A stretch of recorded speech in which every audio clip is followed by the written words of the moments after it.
right, here we go. MJ Morning Show rolling up on 6:01 on a Monday. Hello, everybody. Oh, look, I got Fester and Roxanne engaged in a conversation, even as I'm speaking this morning. May I ask, did you bring enough chewing gum for everybody? I mean, that's I know. So what exactly you guys engaged in? Roxanne brought something up to me as soon as we started working together 2 years ago. She was one of the first facts about herself that she brought up to me. I'm sitting here. I'm opening up the show. I'm like, hey, everybody, Monday morning, MJ Morning Show, blah, blah, blah. Okay, blah, blah, blah. And you guys have no headphones on, and you guys are engaged in a conversation while I'm trying to greet the listeners to the launch of the program on a Monday. Okay, glad you said greet, because we do something very odd here, Fester and I. We actually look at each other in the eye and we say hello. I know that is foreign to you and I. It took me a while to get used to it, but there was a time I said, Roxanne, don't say hello to me in the morning. Whoa. What's foreign to, are you saying? Nobody else in this room. Fester's the only one who we actually look at each other, we talk, we say, how are you? What's going on? I don't do that with anybody else. And this disturbs you, or? It doesn't disturb me. I go with the flow, but I'm just, he's in close proximity, so he's going to get some. Are you not happy Whoa, hey, all right. He's going to get a greeting. Wait a minute. He's going to get some. Teacher, my request to see after you saw the picture of him in the shower. Hey. You still out of those, by the way? Nah, I have like 25 left. By the way, God, what a waste. You know what? I had somebody else contact me that we even mentioned their name in the pile of letters that you showed me that you were mailing out, and they never got theirs. Oh, no. What's going on there? That's a discrepancy with the Postal Service. Did you ever get a hold of the guy that you had mislabeled his? So did he hear us talk about him by any chance in Illinois? He's heard about it by now, and I sent him a picture of. How do you know he's heard about it by now? Because I contacted him. Okay. And he contacted me back, and he wrote. Did you tell him that you're a clod and you mislabeled the address? And blame it on the shipping department. Well, it was Fester's the shipping department. I was off by 6 digits on it was like 103 and I put 109. Fester's operating a ship show over here. So I talked to him. It went out again on Friday. Excuse me. And he's excited to get it. Go. That's it. There's really no update. Of course, we're talking about the surreptitiously taken photo of Fester naked in a pool shower at Froggy's family's beachfront operation in Pinellas County in Reddington Shores, wherever the hell that thing is. So you scarred my kid because you sent Kim one, my wife. Yeah, I did. And that was the day I let my kid open the mail, and so I let him open it, and he was like, "Oh, what is this?" You saw your naked body, and ever since then, everything we get in the mail, he's like, "Is it another picture of Fester naked? I hope not." He thought it was some sick fundraising picture for like the Clearwater Aquarium or something. He has PTSD with the mail now. Maybe the Manatee Foundation or something. So for those that don't know, for those that are, maybe new to the program or didn't hear it, Fester was over at Froggy's family's house. I think it was at Labor Day weekend. Was that it? Yeah. And nice little day. Fester was outside at their pool shower, and Fester had taken all of his clothes off and was showering naked. And it's quite a sight. Well, Froggy took a picture of Fester in the pool shower, and it is a sight to behold. The beach house, people were actually coming by saying, "Can I see the shower?" Just, it's sort of like a tourist trap now. Yeah. They're like, "I want to see where the shower happened." Yeah, it's like the right here. It's on the celebrity tourist map, like in Hollywood. Follow the oil slick right to the shower. Yeah. Here's Tom Cruise's secret apartment where you can take an elevator and drive your car all the way up to the upper floor, and that's cool. That's in Clearwater, near Scientology and all that crap. And here's where Fester from the MJ Morning Show was taking a shower naked. Yes. Anyway, so Fester embraced this whole deal. And Fester actually made 200 copies of the picture that was taken and actually sold them for $10. That was a lot of work, too, by the way. A lot of work. I should have charged a little more. A lot of work. You put a stamp on the thing. Exactly. What did each print cost? 25 cents at CVS? Oh, no. The markup was fantastic. Oh, hello. Yeah. It was just the effort of writing the address. What, right? a 50-something cent first-class stamp? I don't even know. What the hell is a first... We have so many of those forever stamps that we purchase, because we really don't mail much these days because all the bills are done online. It's all done bill. By the way, who the hell pays for that? When I send my bills out, am I paying for the postage for those checks to come out? Yeah, you. But where does that come from? Your account, yours. But I don't think I ever see a deduction. I'm with the credit union. I don't think I ever see a deduction for, like, the bill pay charge. I don't think I ever see anything. I don't know. I never looked. I don't have to call the credit union on that. Anyway, so Fester sent out these pictures, sold them for $10 a piece. He had a total of what? With everything? 89 cents in the whole deal? I mean, maybe including the stamp, yeah. Right. So there you go. You have a profit margin of a pretty enormous number.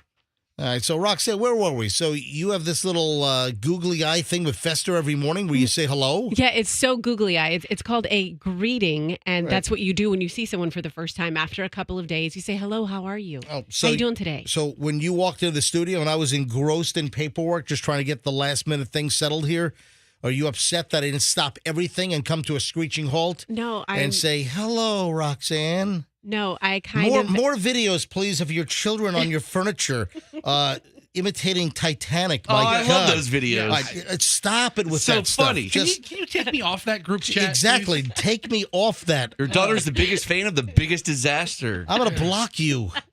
I'm gonna shut you down. What was that? No, the What? one I sent yesterday wasn't Titanic related. I don't know. I It had was your kid was on. Kid is on some credenza, like she's on the top. It's a Henry Don credenza in the front of a playroom. window. I've decided your kid has such a screech tone to her voice. I have to shut the video off instantly. Oh, stop it. I think she sounds great. It's cute. You She's know working on that. it. She's only 5. You know that old bug. You know that old bug scam. You plug that. It was either bugs or rats. You plug it into the wall, and it's supposed to emit some high-pitched tone that. Oh, yeah, they have those for sharks, too, for divers. Well, I don't know if that works, but Sure does. Yeah, I think I bought one once for roaches and it didn't work. Yeah, It actually attracts roaches. the roach thing and the rodent thing. It's like this big, like, plastic block that you used to plug into a wall, and I think a lot of grandparents had that thing. I had one, and yes. I can't believe that damn thing ever worked. It was supposed to keep the roaches and the rats away. Just plug this thing. It looks like some kind of giant wall adapter, like you know what I'm talking about? Yes. What a scam. Yeah, that was a racket. Come on, man. They were just spent plugins. Yeah, show me some science on that damn thing. All right, we are just getting rolling. Have we figured out whether this kid was 10 or not? The kid that ran onto the field. I don't think the moms figured it out. This is a crazy deal. Of course, the Buccaneers over the Falcons yesterday, but there's just this bizarre deal where a kid ran onto the field, and then the mother's telling the police the kid is 10, but then the cops are saying, this kid's not 10. All right, and then we're hearing the mother has multiple kids and got confused. Give me a break. Get out of here. All right, we're going to try to sort this thing out for the early crowd as we get rolling here on a Monday. Hey, folks, don't forget, please, please, please, if you haven't done it yet, donate to the American Red Cross for hurricane relief to our friends down south. This could have been the Tampa Bay area.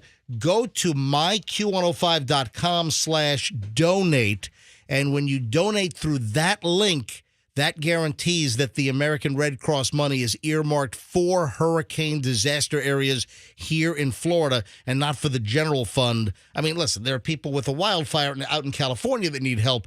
But listen, for this, when you go to myq105.com/donate, that goes directly to a special Red Cross link.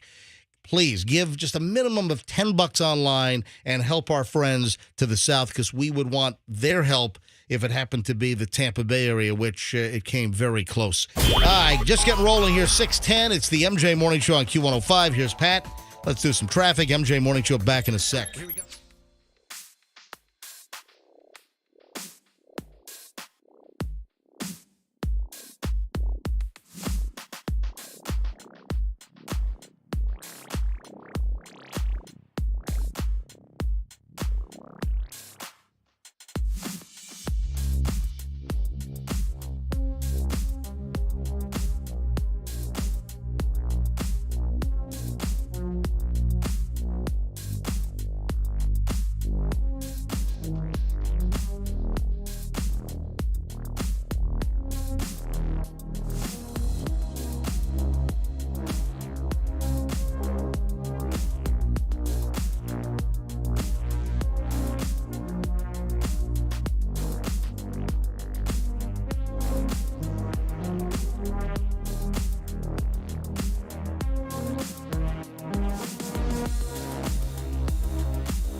on the Monday program as we launch the new week of MJ Crapcasting here on Q105. All right, so why can't we get a straight answer on this woman's kid who at least the cops have said was a juvenile? So here's the deal. So the Buccaneers with the win over the Falcons. What was the final score? I don't know. I forgot the final damn score. But I guess the Bucs are leading 21 to less than that. Yeah, but was it 21? Yeah. What was the final 15, game? 15. I was going to say 14, but that would make sense, but no, 15. 21-15, and the Bucs are now leading the division again. So that's good, right? I guess. Yeah, sure. Yeah, we'll take it. Does he play better away from his wife? He hasn't lost. I mean, I don't know. He's won a couple Super Bowls with her. Hold on. What are you talking? He hasn't lost? What are you talking about? The last two games he won, right? No, we lost. Froggy's not a sports fan. Dude, what drug are we talking about the Milwaukee Bucks? What drug are you on? Well, I'm on Lipitor. I'm on stuff for my cluster migraines that have gotten really bad lately. You want me to keep going? The Bucks lost last week. They won yesterday. Oh, I thought they won last week too. No, they're not doing that great. No, they did not. So I think 3 wins and 2 losses on the season. The Bucks are 3-2 now. Yes. Yeah, they've had a couple of losses. Yeah, I mean, we knew they were going to have a tough start to the season. The first 4 games were really tough. Right, but clearly the whole Gisele Bundchen thing has screwed with Tom's head, and we've been saying this from the very beginning, and nobody wanted to recognize the big giant elephant in the room. You know, everyone's dancing all around it. No one wants to address it as far as all the sports media. No one's like, if I were in the room during the after-game presser, I'd be like, Tom, all right, listen, man, you seem distracted. You're not hitting your targets. You're getting sacked a whole lot more. What's going on with the Gisele thing? Is that effing with your head? Okay, that's what I would say. I'd probably be thrown out. My credentials would be ripped off my neck. But hey, it's the truth. Talk to Tom like that. It's the TROOF. It's the truth. Now, I'm not trying to challenge MJ's sports knowledge, but you might ask that question to the defense last week. Is Gisele messing with you, defense? Yeah, because they really were the cause of the game. I brought that up as well. As we've talked about the issues, I didn't let the defense slide, and the fact that we've had some issues. We've had some offensive line issues. Maybe their wives are leaving them. Yeah, I mean, Vita Vea was really pissed about Giselle stuff. He's like, man, I just can't tackle this right now. They say that divorce is contagious, right? Oh, yeah. All right, so where the hell was I? The age of the kid from yesterday. All right, so what's going on here? We had a kid that ran onto the field, gets tackled by security. In fact, we've got the audio. This is audio of just some camera phone in the stands. And you hear the ooh as the kid is leveled on the field. This boy was tackled by Raymond James Stadium security guards. He ran on the field. So this was when the Bucs were setting up for the extra point after scoring the first touchdown. This is in the first half. They're setting up for the extra point, and boom, here comes some youngster out of the stands running onto the field. They tackle him, and then the boy's mother told the Associated Press that the boy is just 10 years old, although TPD is disputing the fact that the kid is only 10. And then they do know that the boy is a juvenile, and the mother reportedly has several children and didn't know which one jumped on the field. Well, I'll tell you what. That's some damn fine parenting skills you got there, ma'am. No matter how many children you have, wouldn't you know which one would be most likely to run out on the field? No. I mean, she had so many there. Also, this doesn't sound like a well-put-together family. So what are they doing? Did they get some of the charity seats in the end zone? Is that what oh I don't know. I mean, it's not inexpensive to go to a Bucs game. It's quite an investment. It is. So how many kids did this lady show up with? Is she the little old lady with the kids all in the shoe? Yeah. What? Did the kid get hurt? I mean, if he's 10, he could have got really hurt. Hold on. The kid was not 10. So when they say older than 10, but they couldn't release the information, is because why? Why can't TPD say the kid was 12, the kid was 14, the kid was 16? But TPD is saying that, I have that. So TPD is saying that they can't release the information because the child is a juvenile. All right, fine. You don't have to release the kid's name, and there's not going to be a little kitty mugshot that's going to be released. But we can at least find out if the kid's 12, 14, 16. What's the story here? I mean, every other story that involves a kid, eventually you find out how old they are. Yeah. I want to see what this mother looks like. And how many kids does the mother have? How many children and how many kids were they at the game with? Maybe she's one of those parents with like 6 tuplets. Yeah, like Octomom went to the game or something. The kid had a good move trying to run away from security. He was making cuts down the field. I'm guessing the kid was injured in some fashion because that kid was nailed. Good. Unless he's like 14 and pretty active and he can take like a little wrestling move. But then we have also this coming on the heels of that Rams player, or there were 2 Rams players. I forget. Who were the Rams playing? So on Monday Night Football. That's what it was. A week ago. The Rams played the Cowboys yesterday. Right. Okay. So it was Rams 49ers? A week ago, it was Rams 49ers on Monday Night Football. And some guy, did he have like a pink smoke flare or something? Yeah, that was awesome. Yeah, some guy ran onto the field. It was some protester. He was some activist. And this story gets nutty as well. He's a smoke bomb or something. He had a pink smoke bomb, and he's running onto the field, and he gets tackled by a Rams player. There were 2 players involved, but I think one really got a hit on him. And I can't believe this. I heard that the protester that ran onto the field during the Rams 49ers game, that he filed a police report against the Rams player that tackled him. Good thinking. Did you look that up for me? Yeah, I have it right Do here. You have it? Yeah, so the yeah, football player was the Rams' Bobby Wagner. Good old Bobby Wagner. Oh, Wagner. Yeah, Wagner. Bobby Wagner. So I'm a big Bobby Wagner. I got his jersey. Okay, so almost wore it today, as a matter of fact. I know you're a big fan. Big Wagner fan. Of old B-Dub over here. But Yeah. he's the one that tackled the protester. And usually you see players step back and let security handle it. I was surprised to see... Well, this guy actually got away from a couple of security guards. The players generally don't. It's usually the guys in the yellow event security shirts or police. Police will run onto the field, but every once in a while you see the security folks running onto the field, and you hear the Benny Hill music in your head. Every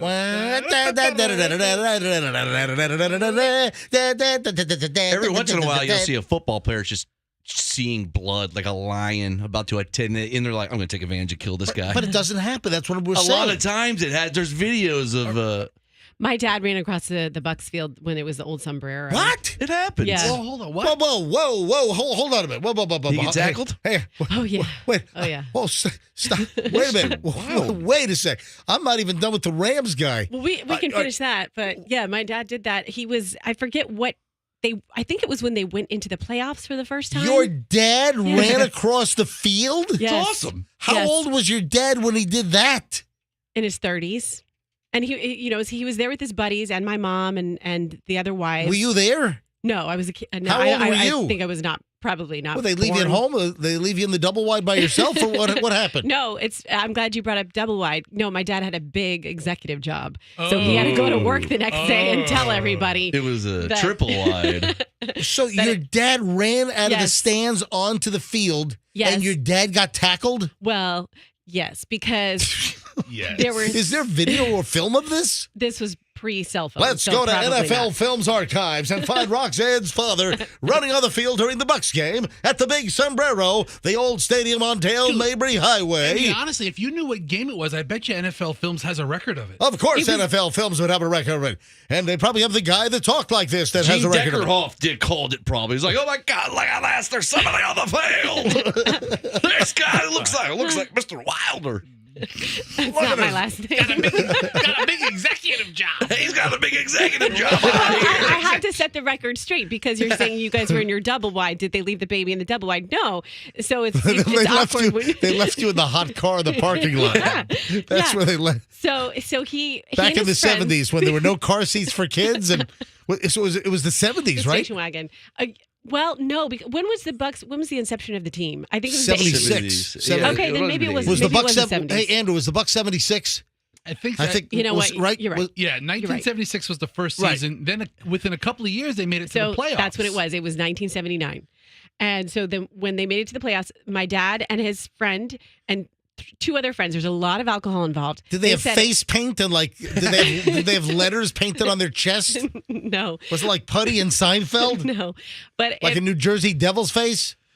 not that bad. All right. But the one guy, they're all like, yeah, we're going to run on the field if the Bucks win. So the one guy, of course, dips out. He chickens out. But my dad and his buddy were seeing it through. So they both get on the field and they kind of like escort my dad off. But then they Did start. your dad get arrested? Oh, yeah, he did. Because, they have like a little jail underneath the Culverhouse stadium. Yeah, he was in that jail. So then. Did Hugh Culverhouse say, boy, what do you think you're doing in my stadium, boy? Are you crazy? All right, so son? your dad was arrested. So Whoa. for another reason. What? So his friend who was out on the field still, that my dad perceived the cops as roughing him up. So then my dad Your started. dad ran onto the field. Of course the cops are going to rough him up. So then my dad starts yelling at the cops to not rough his friend up. So then there was an altercation between my dad and one of the police officers. Did your dad hit a cop?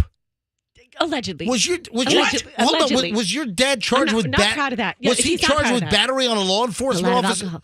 Yeah, And possibly. there was alcohol was involved. Possibly. Was he drunk? Hold on. Yes. Was this an alcohol related incident? Yes, but listen, he was not. At the end of the day, he was not found guilty. Did he have to go to court? I don't know. I was not even. I was like an infant. So, anyways, No, he- I think you're a little older than an infant. I need somebody at the Hillsborough County Courthouse to call me today so I can at least look back in 1979 you records. won't find it. And You then won't wait a find it. second. It's gone. And then what executive job did your dad have? Who did At he work? Eckerd Drugs. Your dad was a big Eckerd Drugs. Oh yeah. Was he on Eckerd Drugs when he did this? No, he was just enjoying himself. My He's a God. big fan. Yes, Andrew. One thing I have to dispute is the announcer wasn't Deckerhoff at the time. It was Mark Champion. Sorry. That's Okay, a bunch thank of you. crap, I tell you. Buccaneers Hey, have always Andrew. had Look at this. We got an Eckerd executive on the field. Oh, my God. Andrew, what year was Jesse Ventura the announcer for the Buccaneers? That was the best season. All right, look, guys, we're running way late. But Are we? Where But the my heck? dad got to run the whole length of the field because all the police were chasing him. Really? He's at the 30, the 20, the 10. He's going to Mr. score. Wilder's score. Somebody sign that Eckerd executive to the Buccaneers. Fire the cannon. Gene Deckerhoff here. Fire the It's Roxanne Wilder's daddy on the field. Who's your daddy? Says Gene Deckerhoff, who wasn't even the announcer at the time. What a pass from Steve DeBerg. All right, He invented the Icky Shuffle. guys, we're running way late. But then the Rams guy 2 weeks ago, the dude on Monday Night Football, the Rams guy who got tackled he's filed a police report. You're an activist on the field with pink smoke, and what do you mean you're filing a police report against the player? All right, we're running way late here, man. All right, we got early morons in the news next. Don't move. We're back in a minute here on the MJ Morning Show on Q105. Ladies and gentlemen, please stand by.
If you don't know cheerleader, this is cheerleader.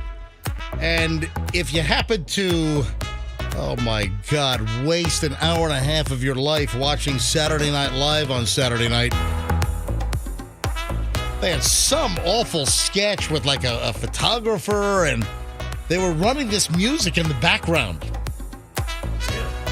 Never heard this. You never heard this? And they also use this in some like pharmaceutical commercial these days. I don't think it's Sky Rizzy, but it's something else. Yeah, you never heard this before? Have Peyronie's disease. I've got a bent crank. What drug? What drug do I take for that? Bendafol. My God, Saturday Night Live was just absolutely horrible. Is that Kenan Thompson still on there, or did he leave? No, he's there. Jeez. No, he's there. Bop, ba-da, bop, bop. This might have been the best part. No, we didn't watch it live on Saturday night. Michelle and I watched it last night. I was just doing show prep. We're sitting on the couch. It was right after football. Saw a couple of 60-minute stories. I'm like, hey, you know what? Let's see what was on SNL. So I fire up the TiVo, and at least we're able to skip through all the crap. And man, I'll tell you what, it was crap. I mean, it was. I don't know if I laughed once. I laughed once. There was some scene where it was physical, comedy where the guy squirting blood all over people's faces. That's funny. That's the only time I laughed. But my God, this Saturday night could have been the worst Saturday Night Live I've ever seen in my life. It was just awful. Why do you think it's so bad? Didn't one guy get fired because of Kenan? I don't know. Listen, I haven't watched SNL in years. It was just terrible. It was just nothing funny. It was just awful. But they did play this music underneath one of the sketches. So that made it okay? Yeah. No, it did not make it okay. Okay, this makes it even worse. Yeah, honestly, but I'm just saying that I have this song in rotation for our rejoins when we do early morons in the news. You're not helping the case for this music. I want to get the horn guy and shove that horn down his throat. Tired of it. You don't like this horn guy? I think I hate this music. He's too Why do you hate horny. the music? Well, because first of all, you compare it to the worst SNL ever, and Right. they had this music. Would you rather me run this? Yes, Yeah, that's yes. better. Bop, bop, bop. Ladies and gentlemen, it's time for the early morons in the news. Please. But then, Fester, you like this song so much you want it to be the actual song. Well, listen. Let's get on with morons in the news. All right, let's do it. All right, I got a lot of stuff today. All right, first of all, I don't know what's going on with like pep rallies. It hasn't been a good couple of days for like pep rallies. What story did we do on Friday? What Bonfire. Which one? The bonfire. You are correct, Andrew. That is 100% right. You get a little ding. You get a little dingaroo. What was that? You get a Thank you. All right, so I think that's the second time in a week. You MJ's, get a ding. that's the second time in a week MJ's hit the wrong sound effect before the ding. No, it's on machine number 2, which this is not my machine. Hold on. Yeah, so it was this. That was awesome. What context do you use that? I have no idea what the hell that is. All right. Wait, I'm awake. But this is not my machine. This is another machine in here, but this is also the machine that has the... Oh, nice. Need that. That's a good one. Yeah. All right. So on Friday, we had a story out of Bay County, which is up in the Panhandle, Lynn Haven, which is just in from Panama City Beach. So Lynn Haven has a high school where they have this traditional like a homecoming bonfire deal. And I guess there's a deputy that for the past 7 years, this deputy with the local sheriff's office, he lights the bonfire.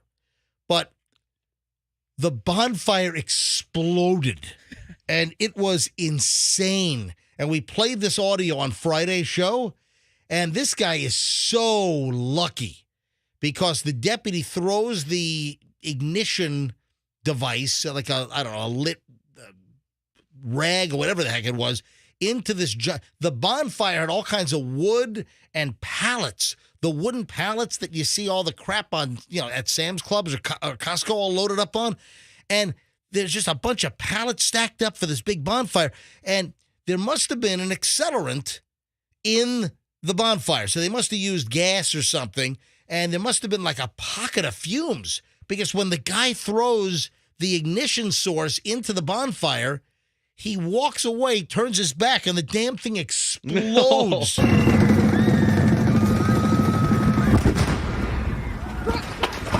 Oh my gosh. And then you hear the debris, the big chunks of like wooden pallet are hitting the ground. Here's another angle.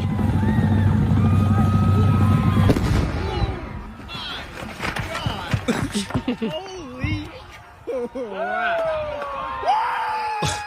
Oh my God! Holy yeah! So Dude. that was the bonfire. So I don't know what's going on with like student pep rallies. So that was last Friday's story. Now to the superintendent of the Baldwinsville School District up in New York, outside of Syracuse. Probably not a good idea to get charged with DUI after the football game. The superintendent of the school district. Was it a really bad game or a really good game? This was after he was body surfing. What? All right, listen to this. The Baldwinsville School District superintendent was charged on Friday night with DWI after he was suspected to be drunk at a football game. Several students told the school staff they believe that Jason Thompson, 48, had been drinking after he was seen crowd surfing in the bleachers in the student section during a game at Baker High School in Baldwinsville, I guess. Shortly after 8:10 p.m., police said they saw Thompson driving without a front license plate and making a turn without signaling. Police determined that Thompson was drinking and had him take a field sobriety test. He had a blood alcohol content greater than 0.08. Thompson was arrested, charged with driving while intoxicated, scheduled to appear on October 26th. The school board put out a statement on Friday night on Facebook. We appreciate the prompt response by school staff in responding to this matter. Since this is a personnel matter, the district is unable to comment further.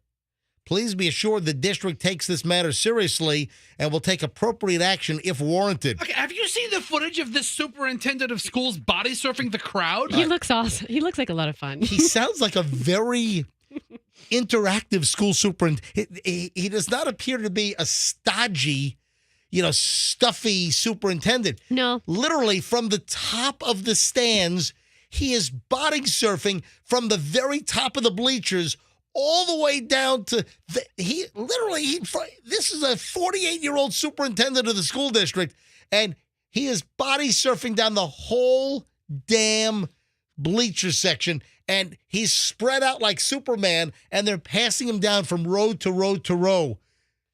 I like him, minus the DUI part. Was he drunk there already? Yeah. No, he was sober there. Yeah, the sober superintendent's like, you know what? Let me body surf down this student body. Gotta be honest, he sounds like a really, really cool superintendent. He does. But, you can't be driving around drunk with a blood alcohol level above a 0.08. And he looks like he's body surfed before. He looks like he's in like the perfect position. He really knows what he's doing. And the guy, if you look at his picture from the actual school district website, he looks like a cleaned up Froggy. Cleaned up, excuse me. He looks like a non-disheveled Froggy. If Froggy didn't have some minor addictions and dependencies, he'd be this guy. He does. It's Froggy without That guy got DWI, yeah. Yeah, so around the country, Please. Here in Florida, we use DUI. Up there, they use DWI. There's also like OW. It's like operating under the influence. I think it's OUI or whatever. Anyway, not good for your school superintendent career to get pulled over for drunk driving after the football game. Yeah, this is homecoming season right now. Yeah, this week, next week, next few weeks, all going to be homecoming right. games. More of these stories are going to be coming out. Tell you what, let me tell you what should happen here. If this guy was driving home and then he crashed into you, even though it was up near Syracuse, you still call Kemp Rouge and Green. I'm sure they'll get on a plane and fly up to Syracuse. But if this were a local school superintendent and they're driving around drunk and they whack you, smash into you, who are you going to call? Kemp Rouge and Green. Kemp Rouge and Green, your drunk superintendent team. All right, so here's the deal. All kidding.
Fester, thank you for your very serious concern about my garage and all the gasoline that I've stored in my garage. And, of course, I've told the story that in hurricane preparation mode that I collected 41 gallons of gasoline in my garage. And then Fester sends me a story. Dude, you need to read this. So Fester sends me this link to a story. Gasoline causes Riverview garage to ignite with man inside. This is a local story, happened out in Riverview. A gasoline-fueled fire just burned the hell out of this garage and numerous cars. According to Hillsborough County Fire and Rescue, they were called to a home on Laurel Ledge Drive on Saturday afternoon, about 4 o'clock in the afternoon. Resident reported that their car was on fire. And the Hillsborough County Fire Department, they sent all kinds of pictures out to the media of, the on-scene photos. And you got 2 cars that are like burned out shells. I mean, the tires even melted to the ground. And Fester's like, hey, MJ, you got to be really careful with the gas in your garage. Was it a fume situation? No. Did you even read the story? No. I just saw the headline. Man's house burns down, garage full of gas. That's MJ's place. Copy, paste, send it to MJ. Gasoline causes... You have to read the story, dude. I go crazy. I have 41 gallons. Actually, I put 5 gallons of gas in my car over the weekend, so I'm now down to 36 gallons. Right. 36 gallons of gas on the wall. 36 gallons of gas. Yeah, don't keep it on the wall. So I have 8 5-gallon gasoline containers that I filled up because of Hurricane Ian, just in case I needed to use my generator. And, living on Tampa Bay, though, if we had that storm surge that they had down there, I don't even know that I would have even needed the generator, because I don't know if I would have been in my house, even though my house is built up pretty high. And that's why I feel so badly for the people just 2 hours south of us, and even less with the flooding like in Northport and Venice. It's just awful. And again, we're going to give you the Red Cross special link in a second, because we've been, trying to help the American Red Cross, and we've got a link that makes sure that all of your money, whatever you want to donate, that it goes right to the local problem in Southwest Florida with Hurricane Ian. But yeah, Fester, dude, you got to read the story. How much did he have? It doesn't matter how much gas he had. The guy was working on his car, and he was like working on the fuel injector on his car. You got to read the story. The resident told firefighters he was changing a fuel pump on his car. Now, I think he was smoking one of those cigars that we advertise. Oh, you talking Al Capone? I'm kidding. Yeah. I don't smooth flavor, man. I don't think he was smoking a cigar. No, but dude, there's you got to read the damn story, Fester. All right. I got half-ass Fester, and that's quite literal, by the way. No, he wished he had half an ass. Fester, Quarter ass. Quarter ass Fester. Fester's the biggest guy with the smallest butt. It's amazing. It's really incredible. All right, so the guy was working on his fuel pump, so clearly there was fuel that was coming out of the fuel pump, and I'm guessing maybe the car was hot. Maybe the manifold or maybe the engine was hot, and he's working on this thing, and something clearly ignited the gasoline. That's a big difference. I have properly stored gasoline in my garage, which is not going to be there much longer because I'm going to start using the gas. And folks, if you missed, was it Thursday or Friday that I got into the argument with Fester over shelf life? Friday. Yeah, Friday's show. I'm still surprised by that. I had no idea that gasoline expired after like 6 months. And it's just kind of coincidental because we were talking about the gasoline that's in my garage. And I said, I got to use the gas that I bought for the generator. I've got to buy it before it expires. And then Fester, didn't you say something like, gas doesn't expire? I'm like, yes, it does.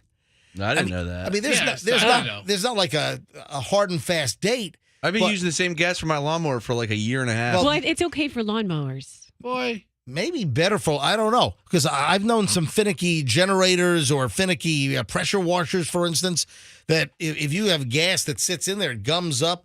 Yeah, folks, a lot of people don't realize this, but gasoline, untreated gasoline, it typically has a shelf life of 3 to 6 months because it starts to break down. It starts to degrade. And you're supposed to use gasoline in 3 to 6 months. So, you know what I brought up? I brought up on the show, I think on Friday, something to the effect, I got to text all my weather buddies. I got to text Paul Delegato. I got to text Dennis Phillips from ABC Action News. And I got to say, hey, can I start using the gasoline stockpile now and put it in my car? Yeah, because you need their permission. Yeah, November 30th, just to be safe. Well, no, because hurricane season technically goes, Roxanne, you're correct, till November 30th. But typically, if we can get through mid-October here or mid to late October, we're generally, for the most part, in the clear. Yeah, I hate to jinx myself, Yeah, but don't do that. we're generally, if we can get through mid to late October, so that's the thing. I want to text my weather friends, hey, you think we're quiet now? Are we done with the 2022 hurricane season? Can I start using the stockpile of gasoline in my garage and just pour it into our car? Because it's good gasoline, but you got to use it within 3 to 6 months. All right, so that's the. But Fester, me storing gasoline in proper approved Department of Transportation containers is much different. What about OSHA? Did OSHA approve it?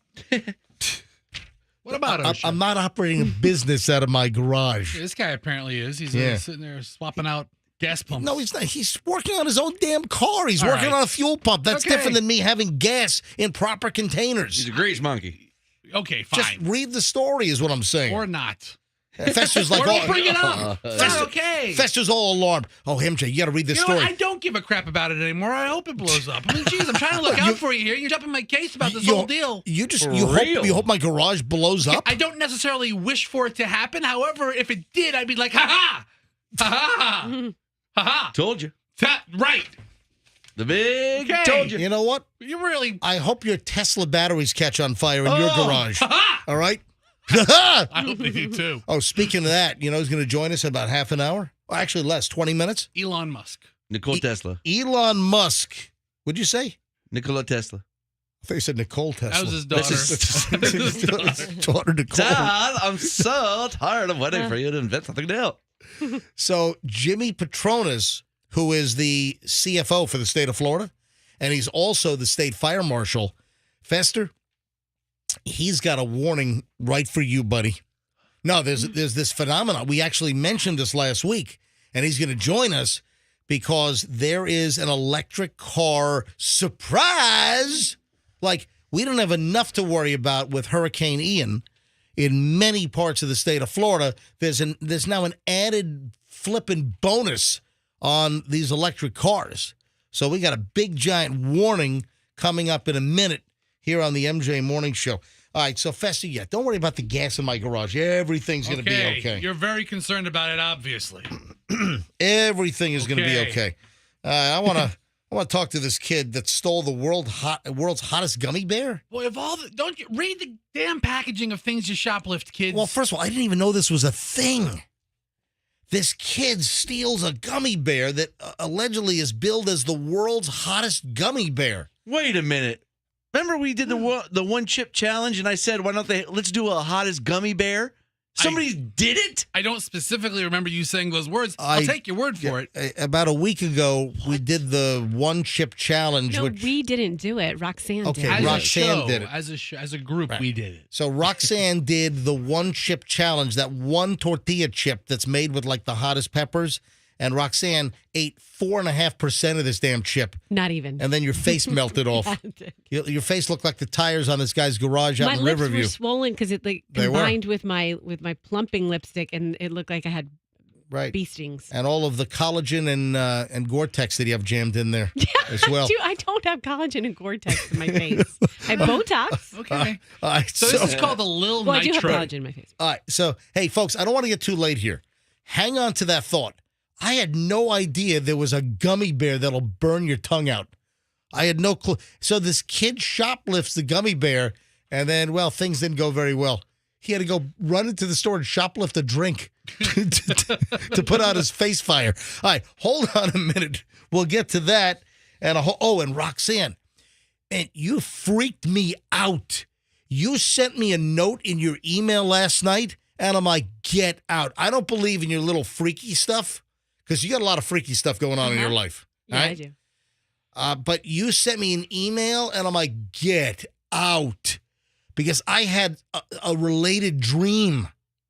Really? Yes, before you even sent me the email. I had this dream on Friday night into Saturday morning. Okay. And then you sent me this. Do you know what the subject was? Does it have to do with food? Yes. No way. Yes way. All right, folks, this is weird. And it's next on the MJ Morning Show on Q105. Don't move. Hey, Steve and Elizabeth Holland. Oh, by the way.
$5,724, and yeah, Roxanne, you blew my mind with your email last night. And I'm like, get out.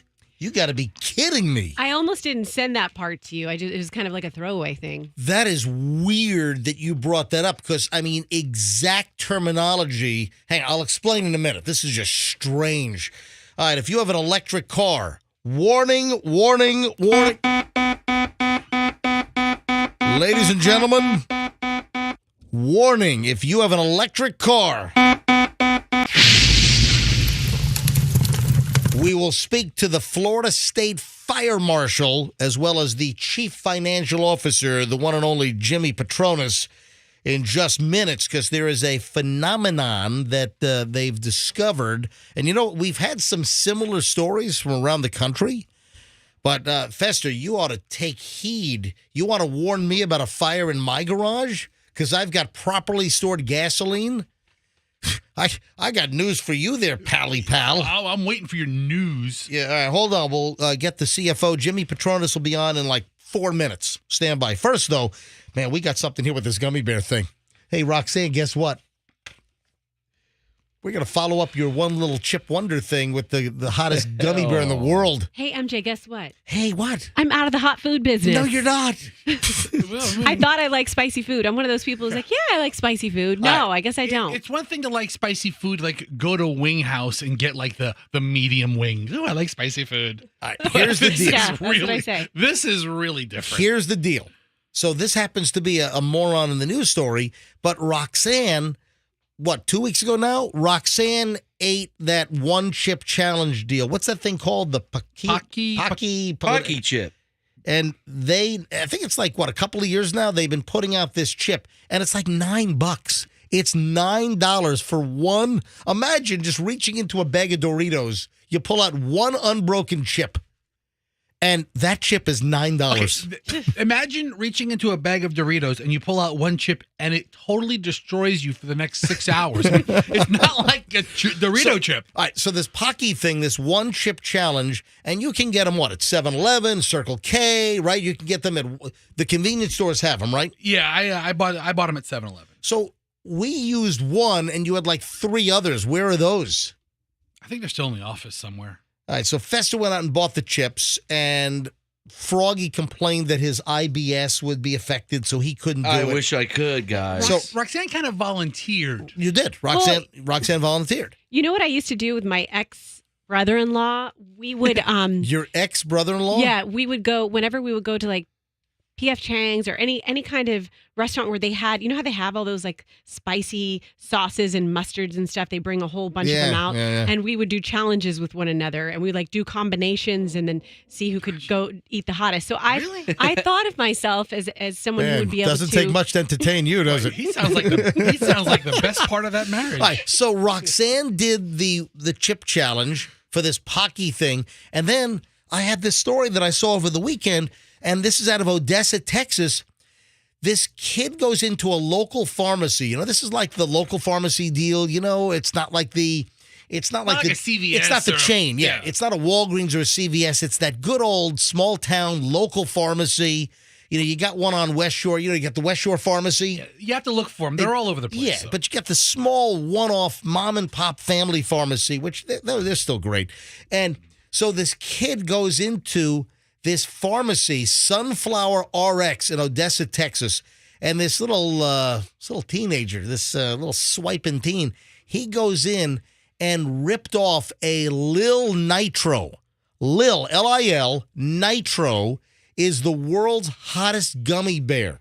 So rips it off from the shelves and then eats it outside, burns his face off. So he stole it, runs out of the store. The 16-year-old then ran back into the store in a sweat, back into Sunflower RX. And then he ran to the cooler case and grabbed a cold iced tea from the refrigerator from what they call their snack cave. Oh, that's clever. And then he threw himself on the floor. Employees asked if he was okay, should they call an ambulance. The boy rolled over, lifted up his shirt, pointed to his stomach and said, "Please don't, I'm okay. I just ate something really spicy." They then asked if he wanted them to call his parents. He said, No. Don't call my parents. Yeah, right. Don't call my parents. So the teen then asked for a trash can because he was worried that he was going to vomit inside the store. Yeah. That's when another girl came into the store to check on the boy, and she offered to pay for the tea. What about the gummy bear? What about the gummy bear the kid stole? All right, do you know what the retail value of the gummy bear is? Yeah, it's like $8 or $9. Yeah. It's like the chip. All right. So he asks for a trash can. The girl then pays for the tea that he stole, not for the gummy bear that he stole, this hottest gummy bear, takes him outside. According to the pharmacy, the boy then heaved repeatedly all over the sidewalk outside. Oh, my God. Repeatedly.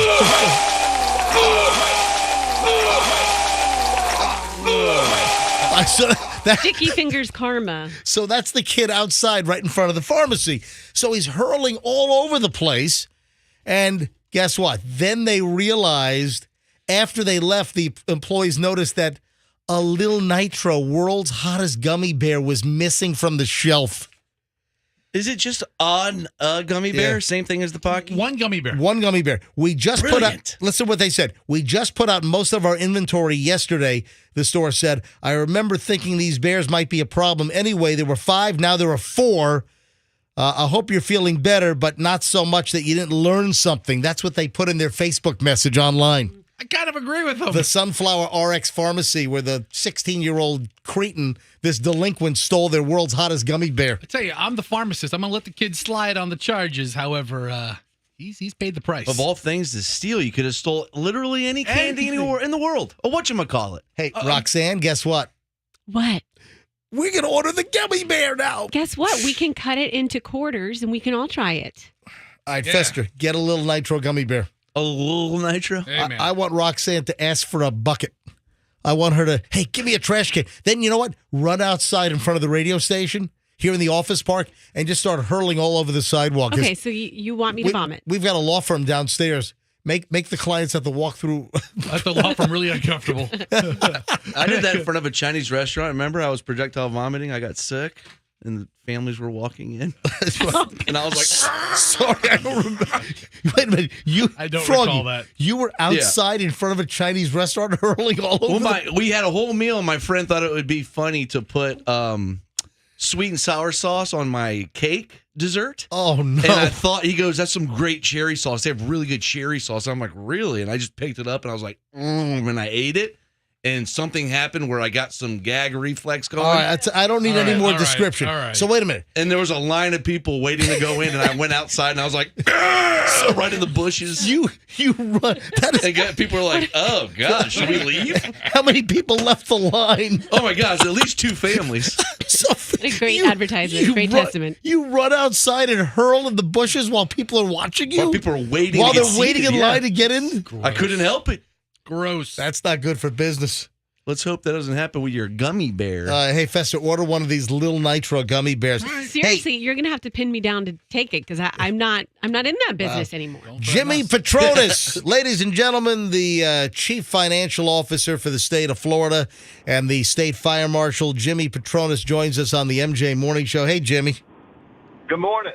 All right, so we got to talk about this unknown problem, or I guess it was known, but this is a problem that's now cropping up with electric cars in the aftermath of Hurricane Ian. We're noticing that cars are catching on fire and smoking, and there have been warnings, Jimmy, that you and local fire departments are putting out regarding electric cars.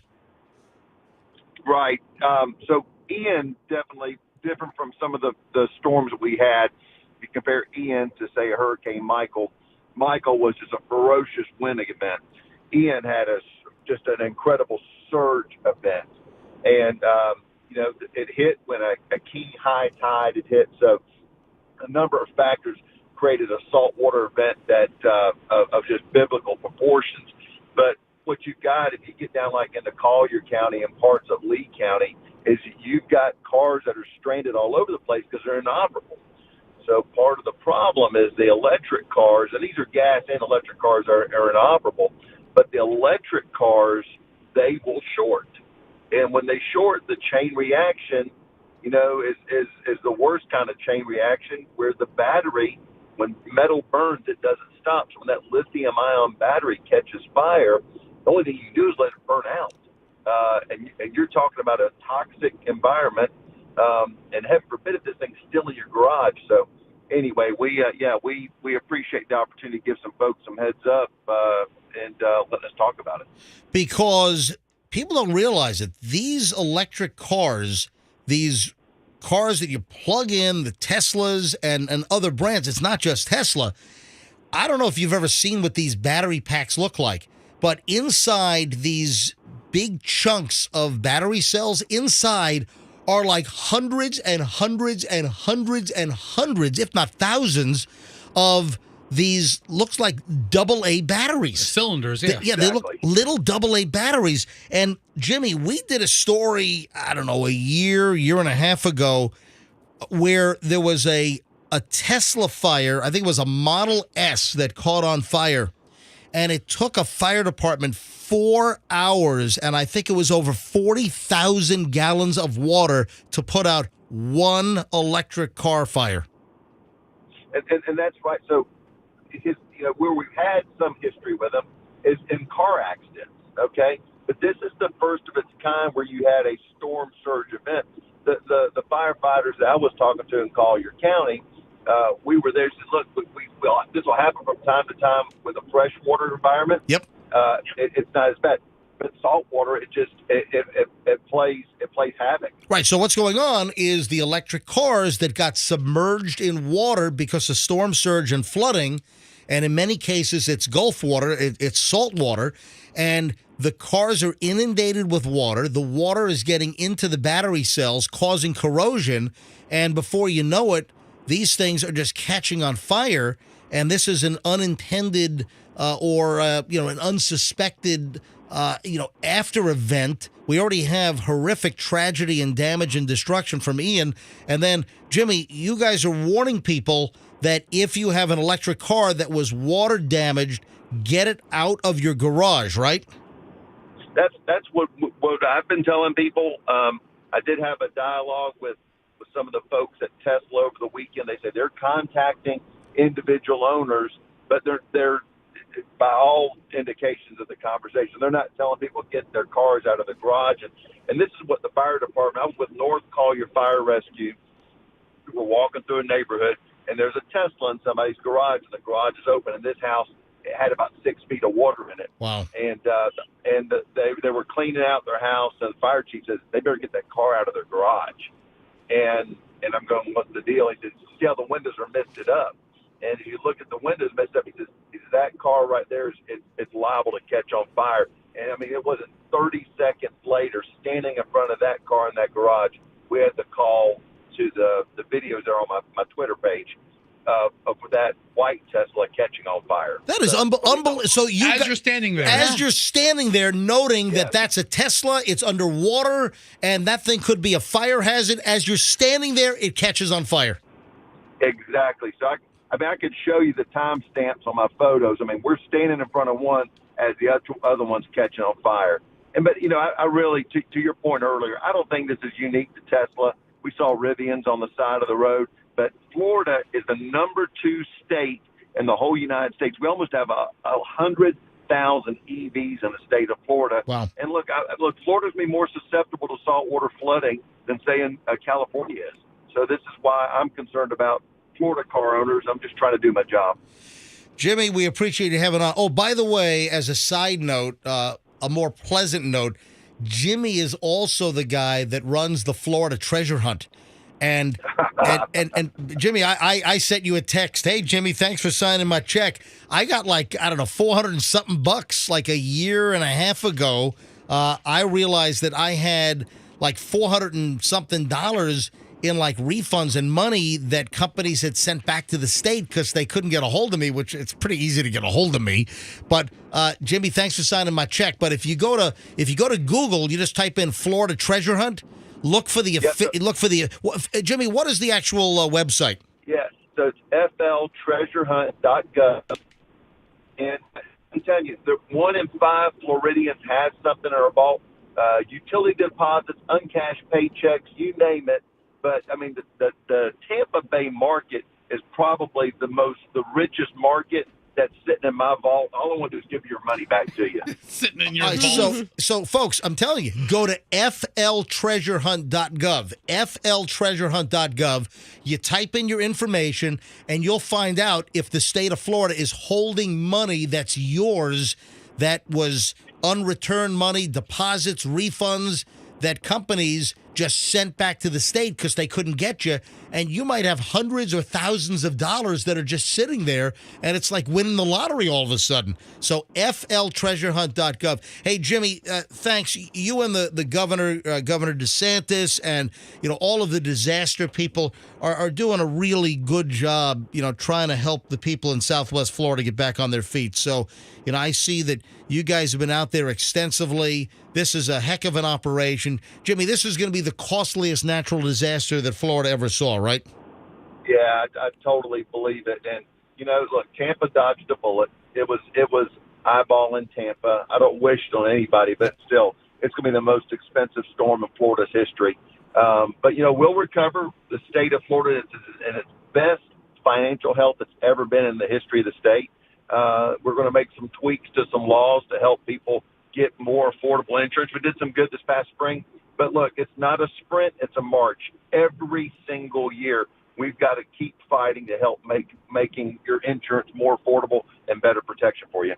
Yeah, that's another time bomb is the insurance market. And, I'm wondering, I live on Tampa Bay, and my insurance company is, one of the top shelf insurance companies, and they preemptively canceled me like 2 years ago. I get a notice from my insurance agent. Yeah, they're canceling you. I'm like, what? Why I haven't had a claim. Why are they canceling? They're trying to downsize Florida exposure. And then 3 weeks later, my insurance agent calls me back. They've reconsidered.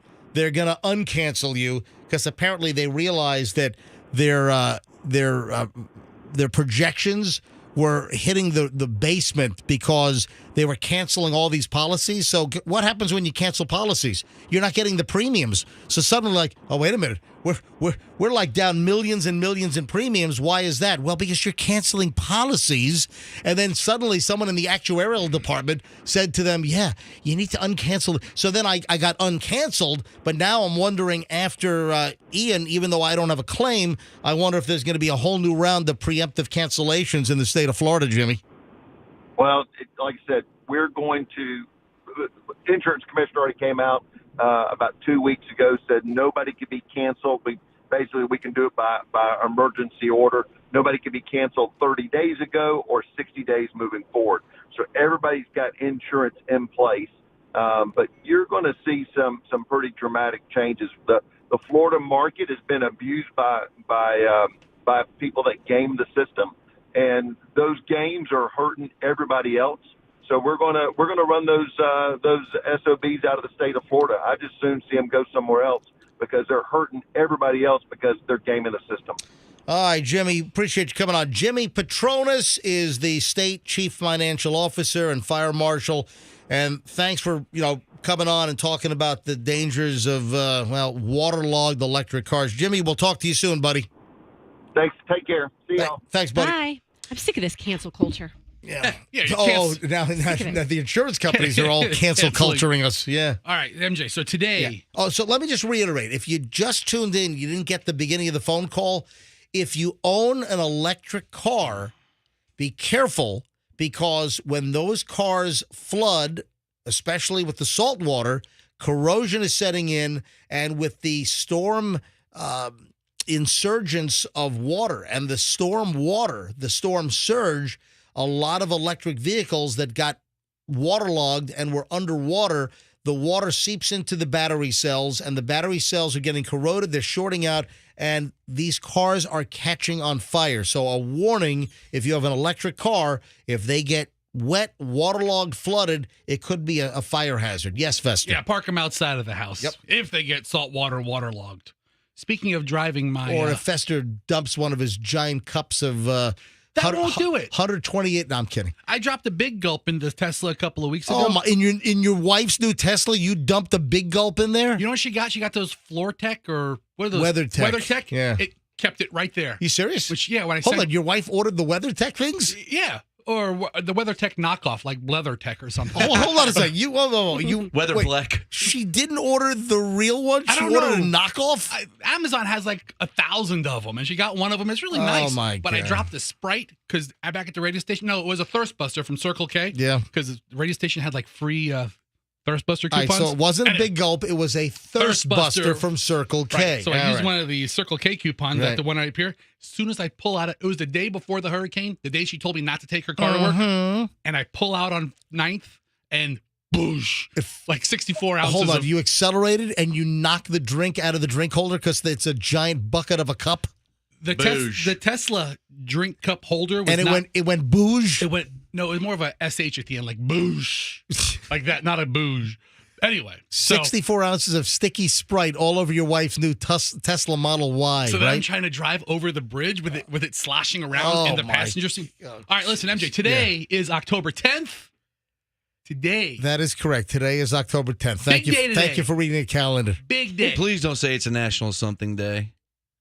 It is not a national something. All Well, right. it is, but we Oh, won't thank talk about God. that. right. What does the 10th of Today. October mean? Today is my little girl Hadley's 11th birthday. Aw. So while they're in my fire hazard of a vehicle that I purchased for them. While you're in the vehicle, is the thing still sticky or was contained? Oh no, I got it out because I had you lift out the whole Is thing. your wife hearing now over the air for the first time that you spilled 64 ounces of Thirst Buster Sprite in her car? Probably. Good morning, honey.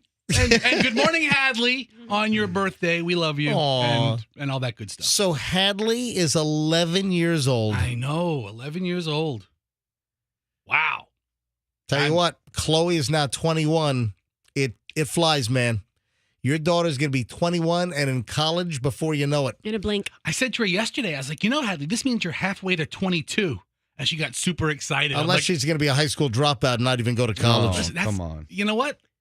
I think high school dropouts now are making more money than people with degrees. Yeah, they're YouTubers for sure. All right. I have, speaking of cars, I've got this really interesting auto theft story that happened in South Tampa. Now, I've got a good chunk of the information from a friend of mine because it happened to their neighbor. So it's right in South Tampa. It's not far from where I live. And my friend told me the story, and then I followed up and I asked a cop friend that I have with TPD, hey, can you find out some details on this? And here's what I have. Tell me if you can find the story. Anyway, he found the police report. Listen to this. My friend has a neighbor, moved into a new house recently. This is a new construction house in South Tampa. So they have obviously moving companies that are moving them in. I think they moved from out of state. They had all kinds of work still being done on the house because you've got contractors. You know, when you buy a new house, you got the punch list going on, and the contractors, trying to, do, last minute things. Plus, with supply issues, I think there were some appliances that needed to be installed, and there were a lot of things that still needed to be done on the house, but the people moved in. But you had the point I'm trying to make is you had a lot of people still in and out of this house. All right. The story that I have is a new Porsche was ripped off from their driveway. What kind of Porsche? I don't know which one it was, but it was a newer Porsche. Oh, you know what? I think he said it was a Panamera. Like the sedan, the four-door. Yeah. I think that's what it was. I don't think it was like a GT3 or something. So a brand new Porsche was ripped off out of the driveway, and it was a gated driveway. So it had a gate in the driveway, apparently. So I'm getting all this information from my friend. This happened to their neighbor. So they would have had to climb over the gate. Right. And I'm sure there was then you can just drive out. But it's gonna open. Here's the deal.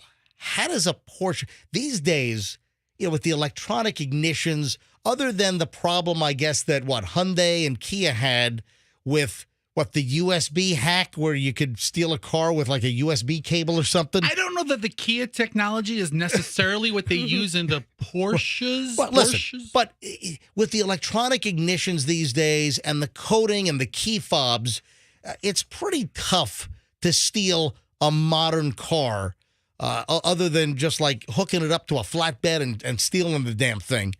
I know that I've heard or read about alleged like cloning technology, but I think that's somewhat rare. But here's the rest of the story. This is what we know. So the car was ripped off out of the driveway in the middle of the night, and the people apparently had security footage. They can see a guy jumping over the fence, going right to the Porsche and stealing the Porsche. Guess what the rest of the story is? He had one leg.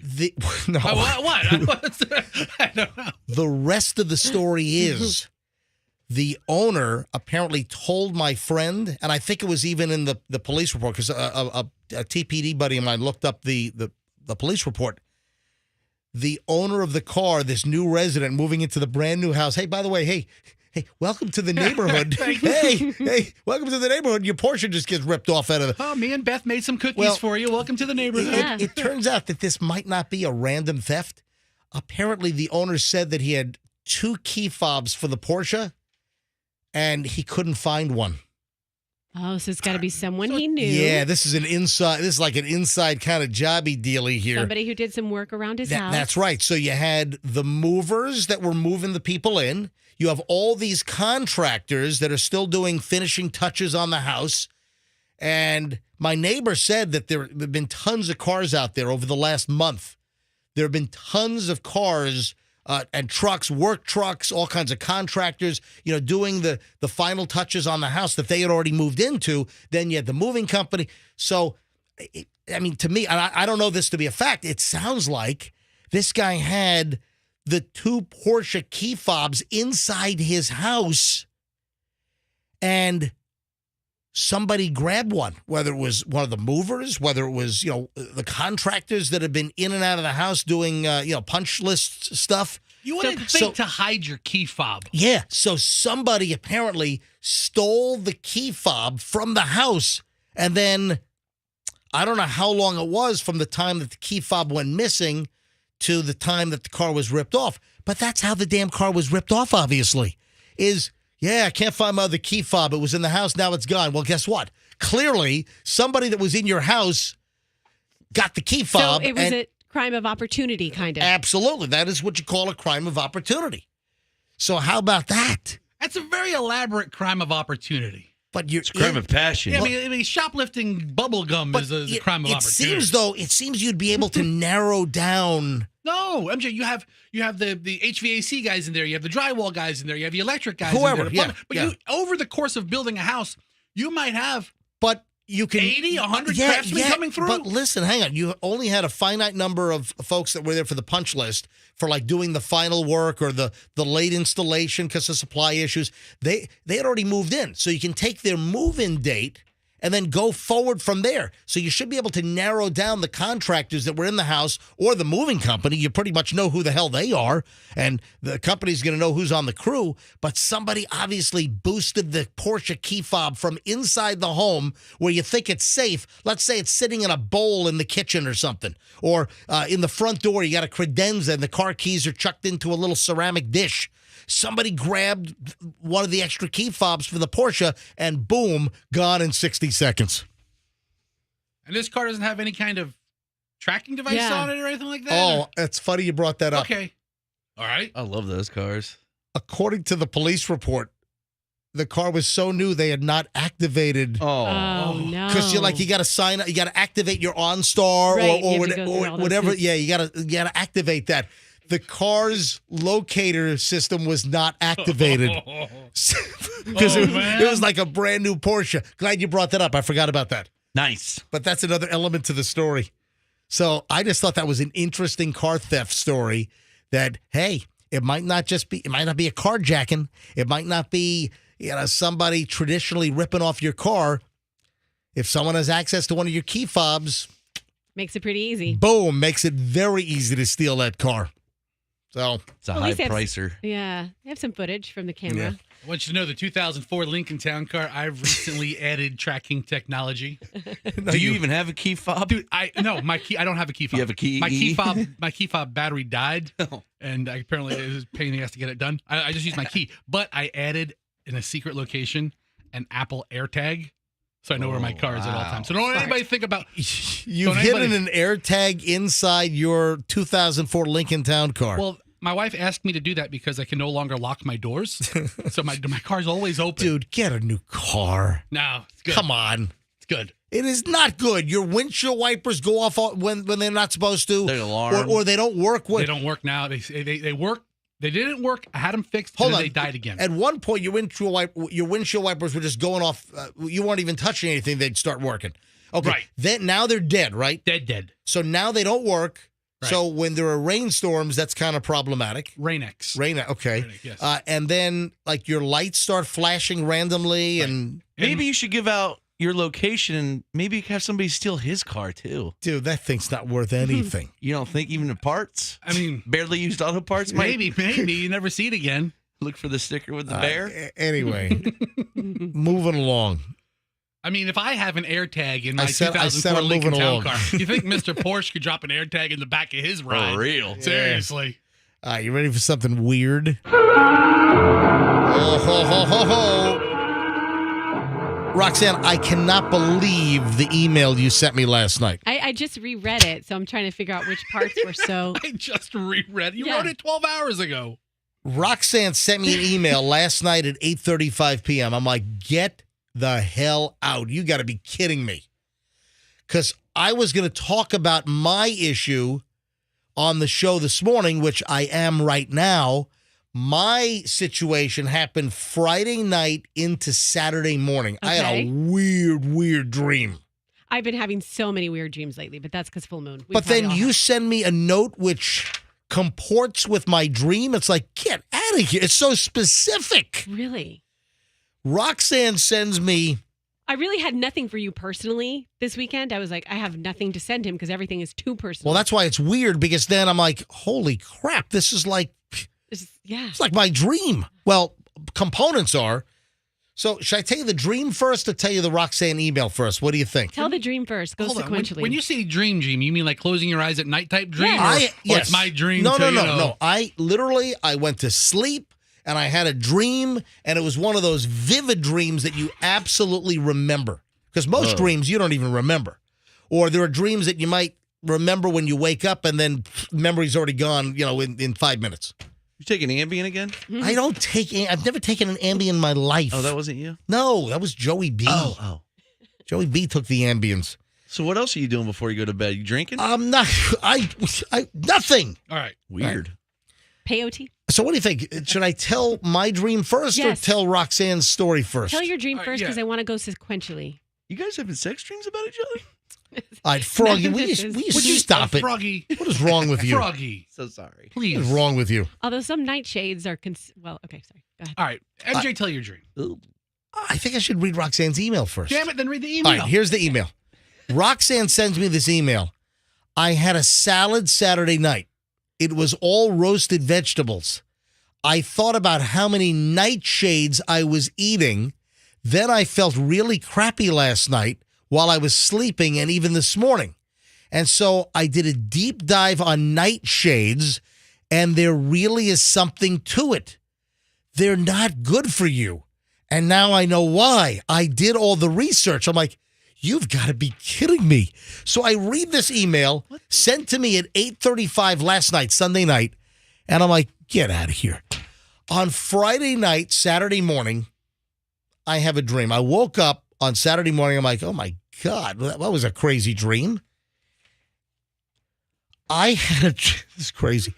I had a dream that I opened up a restaurant.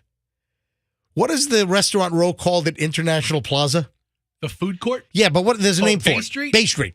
All right. Okay. So I had a dream that I opened up a restaurant It's a nice location. at Bay Street Oh, yeah. at International Plaza. Schnitz house. No. Wait. I ate at International Plaza when I had that salad I just described. Get out of here. All right, this is getting weirder. I swear. Do you know the name of the restaurant that I opened up in my dream What? at Bay Street at International Plaza? Nightshades. It was. Oh, God. What? That's the name of it. That sounds like a sex club. Hang on a minute. Yeah, So right? You have to know the secret knock. I opened up a restaurant called Nightshades at International Plaza at Bay Street. And this is where it gets really, really weird. Swingers only. No. Tom and Giselle Brady ran their car through my restaurant on opening day and destroyed my restaurant because they hate nightshades. What the heck, Tom? I mean, More of a cheesecake factory guy? with get the fettuccine Alfredo at Cheesecake Factory, and it's what 5,000 calories and a year and a half's worth of sodium, right? So But it's the good. best fettuccine you'll ever have. All right, I highly doubt that. Oh, but no, that's Cheesecake Factory's yeah, what that's the best. but is that bizarre? I opened up a restaurant called Nightshades, and obviously that was in my subconscious. Yeah. Because over the years, we haven't talked about. Now we've been talking a lot about Tom and Giselle and the whole divorce issue, and there's a whole bunch of news stories over the weekend there. But we had not talked about the fact that Tom Brady allegedly does not eat nightshade vegetables, that they're not in his diet, and that came back into my subconscious, and I opened up a restaurant called Nightshades, and then Tom and Giselle, and by the way, they were together, so in the dream, they were not separated or divorced or anything. Thank goodness. And it was a Range Rover. I don't even know if they have a Range Rover. Well, yeah, you do, because wasn't she getting that smudged the other day? I don't know if We it don't know was. if I don't know if it, you know, we did talk about that. That's right. We didn't know what kind of vehicle we guessed. I said, you know You what? I said hypothesized. it, but they were driving one of those boxy Range Rovers, and they grand opening of my restaurant called Nightshades at International Plaza Bay Street.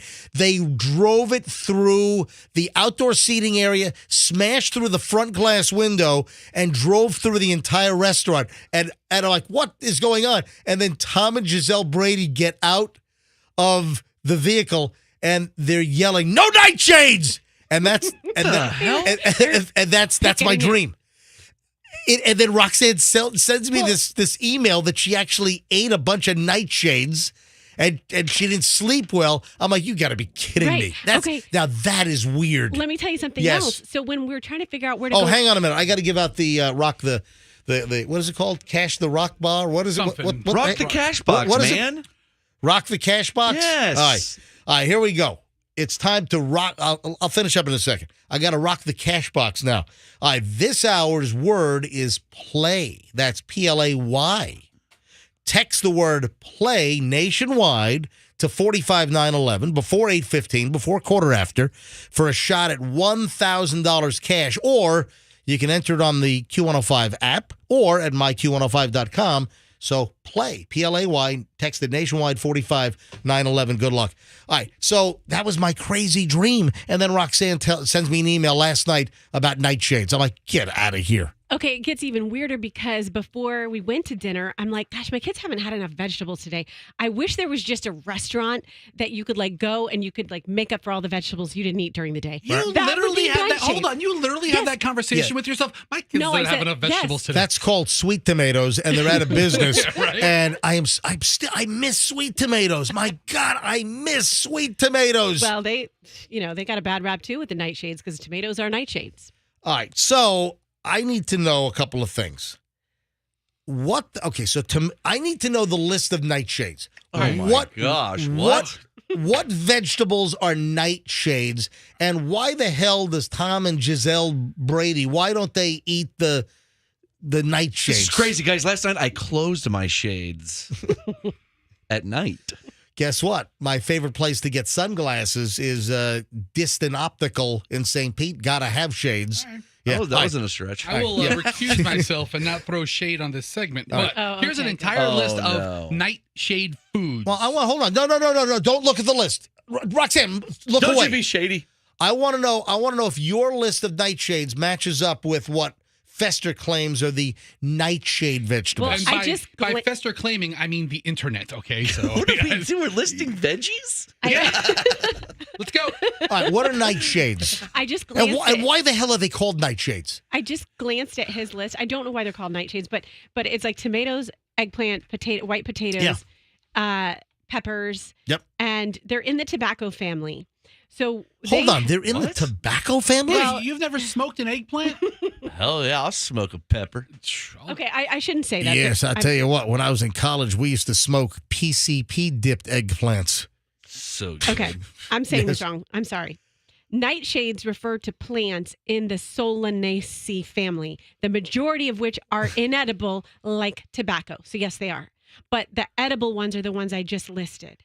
And obviously there are more than that because I see it. Fester has a big All right, list. so why does Tom Brady not eat nightshades? And what is the detrimental situation of eating nightshade vegetables? Some people think they add to inflammation. Yes, that's the short answer. The main issue The long Give answer, us the please. really long answer, Roxanne. Give us the excruciatingly long answer. Go. is because they have compounds that are toxic to predators, but they're also toxic to humans. And that compound is called solanine in the nightshades. How do you spell that? Solanine or solanine. Solanine? Solanine, probably solanine. All right. Okay, but here's something even weirder. Oh, please. Yeah, please. Come on, pins give and me. needles. Yeah, I don't have enough weirdness today. Give me more weird. In history, nightshades have long been associated with witchcraft. Oh, wow. I'll cast a spell on you So- with tomatoes and an All eggplant. right, so wait a minute. The tomato sauce on my spaghetti is all associated yeah. with witchcraft? I mean, you cook it in a pot. my pretty Right? nightshades. Like a cauldron. Evil spirits summons the bell peppers and pimentos and cast them upon that Roxanne. Happy Halloween! Have a tomato, you sons of bitches! All right, so Fester's list of nightshade foods: tomatoes, tomatillos, potatoes, eggplant, bell peppers, chili peppers, pimentos, any red spices, Okay. paprika, goji berries. I ate a lot of those. Do you really? I Well, love they them. I don't didn't think I've ever realize had a it. goji berry in my whole Yeah, life. what the hell is a goji berry? They have a ton of antioxidants. But in what them. are they? I They're don't. just I've little never. sweet berries. All right, I've looks never like, had that either. I mean, sweet potatoes, beets, mushrooms, celery. I mean, almost every vegetable falls into the nightshade category. What's a it looks day like. shade? No, veggie. hold on a sec. I don't know about that. No. Because I think the list you have there are substitutes. Oh, they work Yeah. down. Okay, so tomatoes. Yeah, hold on a minute. Those are less Yeah, nightshady. hold on a minute. You're looking at. So as they get more green. No. You go ahead and click on the link there. All right, because I think it's the substitute list that if you like this, you can sub it for that. All right. So Instead of potatoes, you use sweet potatoes or cauliflower. Who's saying Nightshades, Cobra Starship? say it again. Nightshades, wasn't that a song? No, Night Moves was the song, wasn't it? That was Marvin Gaye, right? Was that Night shift. Night Night Shift? Shift. Night Shift. There we go. All right. Night Shift. Night Shift. How much are we Night talking about shades. veggies? Am I the only one kind of jonesing for a veggie smoothie right about I'm now? I mean, starving for serious. one. Let's get Anyway, some kale so up in I here. had this weird dream about nightshades. I opened up a restaurant. I wanna go there. All we serve are nightshades at my restaurant, and then Tom and Giselle get all ticked off, and they drive their vehicle through it and wreck my place on opening day. And to tie all this together, did you see that Giselle is being accused on Twitter of being involved in witchcraft? What? She's a Wiccan? Oh, well, hang on. Does this have anything to do with the tattoo on her foot? I don't know. I just saw the headline. Well, hold on. Read that headline to me. I haven't Okay. seen that. I got a whole bunch of Tom and Giselle stuff, which I'm only going to spend like 2 minutes on it. But what is your story? Give me your details. So there's a conspiracy theory about Giselle and Tom Brady's marriage on Twitter that's going viral, and it's just basically that Giselle is a witch, and the reason is because she did. I mean, this is really silly. But I'll she tell you did what, it, like, Tom's sort going to of- really believe that once he gets worked over by her divorce attorney. Good morning, Tom. Get in this big cauldron, please. It's just a stew. Let So- me add some Eye of Newt. It's a jacuzzi, Tom. You Yes. feel better. Don't mind all the nightshades in there. It's Two that tears of a lizard. It's the therapeutic bath that the Yes. athletes sit in the locker room after the game. It'll help your bones, Tom. Trust Yeah. me. But listen, the theory explains why after years of remaining seemingly immune to injury, Tom Brady is starting to break down 4 games into the season. What you does know? she have, a voodoo doll? Is she sticking pins in Tom She- Brady's she like used- wang? She used to do like he even talked about it years ago when he was at the Patriots. He talked about this little like mantle that she does with little trinkets and pictures of the kids Oh and man! he affirmations he says before the game, weird stuff like that. All right, a Not couple weird. of things. I got to move on quickly. I don't want to dwell on this today, but a couple of things. Over the weekend, Giselle Bündchen is done with Tom Brady marriage. It cannot be repaired. That came out on like late Friday morning after we finished the show. There was a story that came out that sources close to Tom Brady and the supermodel Giselle Bündchen revealed that, they're getting divorced and that it's done. Quote, she is done with their marriage. She was upset about it a long time ago, and it's still difficult, but she feels like she needs to move on. She doesn't believe that her marriage can be repaired. So that's number one. All right. Number 2, Giselle Bündchen changed a tattoo on her foot amid, I guess, the split with Tom Brady. I'm looking at the image here, and apparently on Thursday, she was photographed visiting a building in Miami, which houses a bunch of law firms. So it's believed that she was going to visit a divorce attorney in this building in Miami, and she was wearing cuffed jeans and a pair of flip-flops, and she showed off what they're saying is an updated tattoo on her right ankle, while the previous design depicted a crescent moon surrounded by 3 stars and pink hearts and blue moons If she had and green if clovers. she had a foot of Lucky Charms, Yeah. All right. I'd So lick that foot. now it appears that she took that tattoo. So the crescent moon surrounded by the 3 stars, she now apparently had a tattoo artist turn that into a tree with several branches curling upward around the stars. What the hell does that mean? Got a tree on her foot? So there are plenty of pictures of Giselle's feet because when she goes out and she's wearing high heels and she's wearing a skirt or a dress, they're able to get an image of the tattoo, and it's like a crescent moon with 3 stars. And now there's a whole more elaborate tree tattoo. So I don't know why she did that, but she's added to the tattoo some kind of tree-like thing. Let's see how she ranks on Wiki Feet. Oh, beautiful feet. Is she on Wiki Feet? Interesting. Oh, and then, man, this piece of crap, Antonio Brown, is continuing to, shade them. Speaking of nightshades, he's shading them. No, seriously. So Antonio Brown continues to mock them, and what is wrong with this guy? What a piece of crap. So Antonio Brown, Tom Brady took Antonio Brown under his wing. You got a troubled dude. Tom Brady let him stay at their house on Davis Islands, the old Derek Jeter house, which he rented from Derek Jeter. Now it's going to be torn down by the new owner, totally ripped down. And you've got Antonio Brown, that nut job. He now on Twitter over the weekend shared a picture, and it's, I guess, on Twitter and on Instagram. So both locations. He posted a artwork for a cover of a book.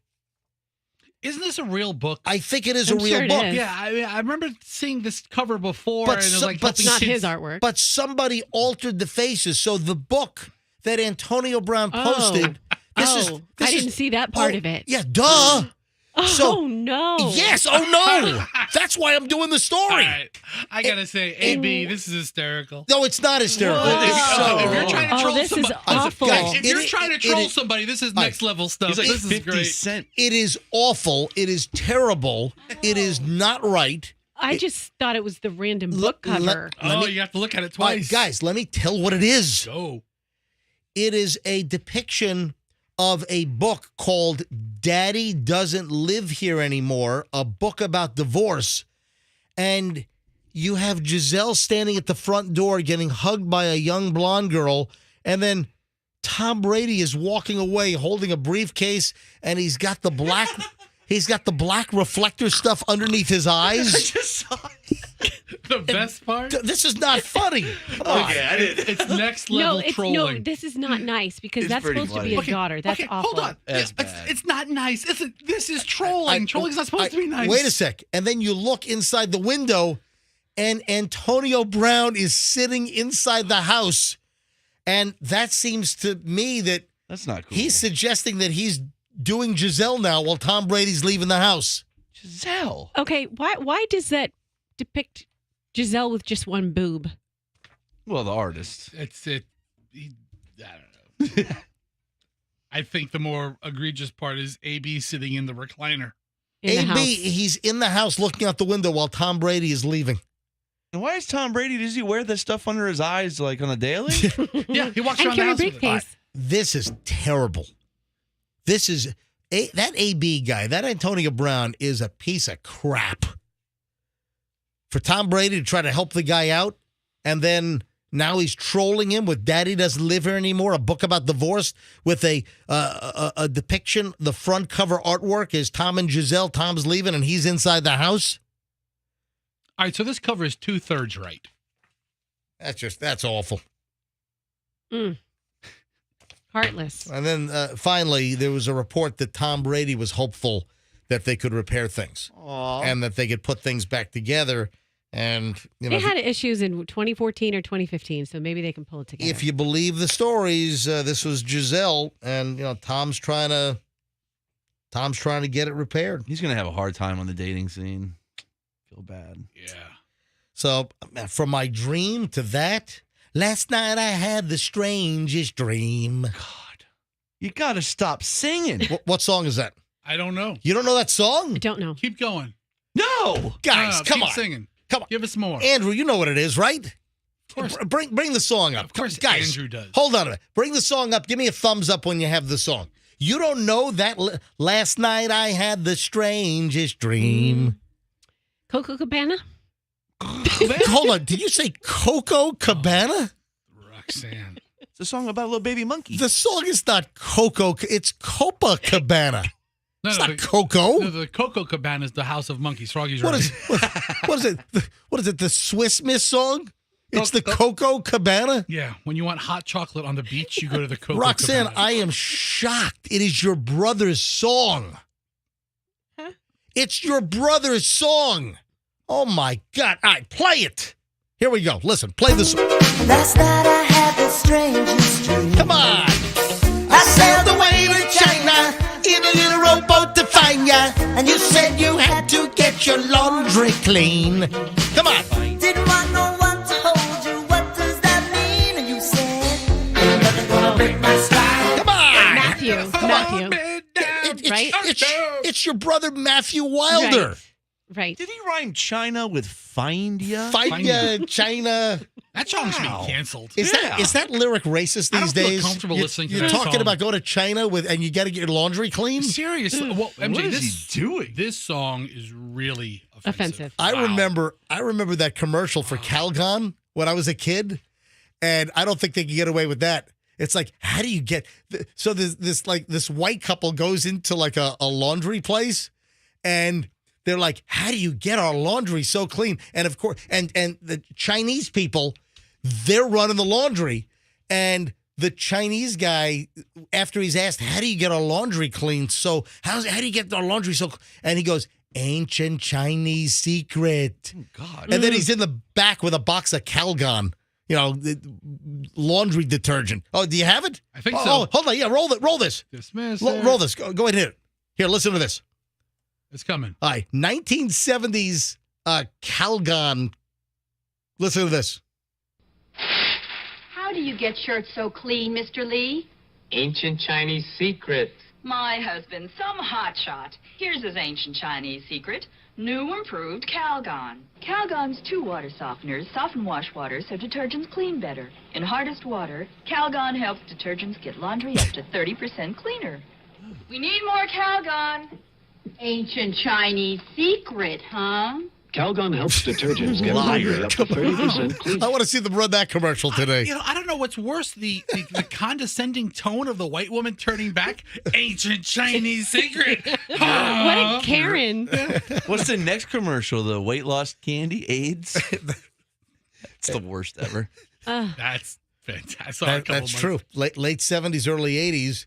There was How'd you lose so much weight? Remember the commercials? Oh, yeah. Are you serious? You don't know. Roxanne, all you never heard kidding of me? I never All right, heard that Bring one. up, right there. 1982. Bring up the second one. Roxanne, you got to hear this. This weight loss candy, it was called AIDS. AIDS. All right.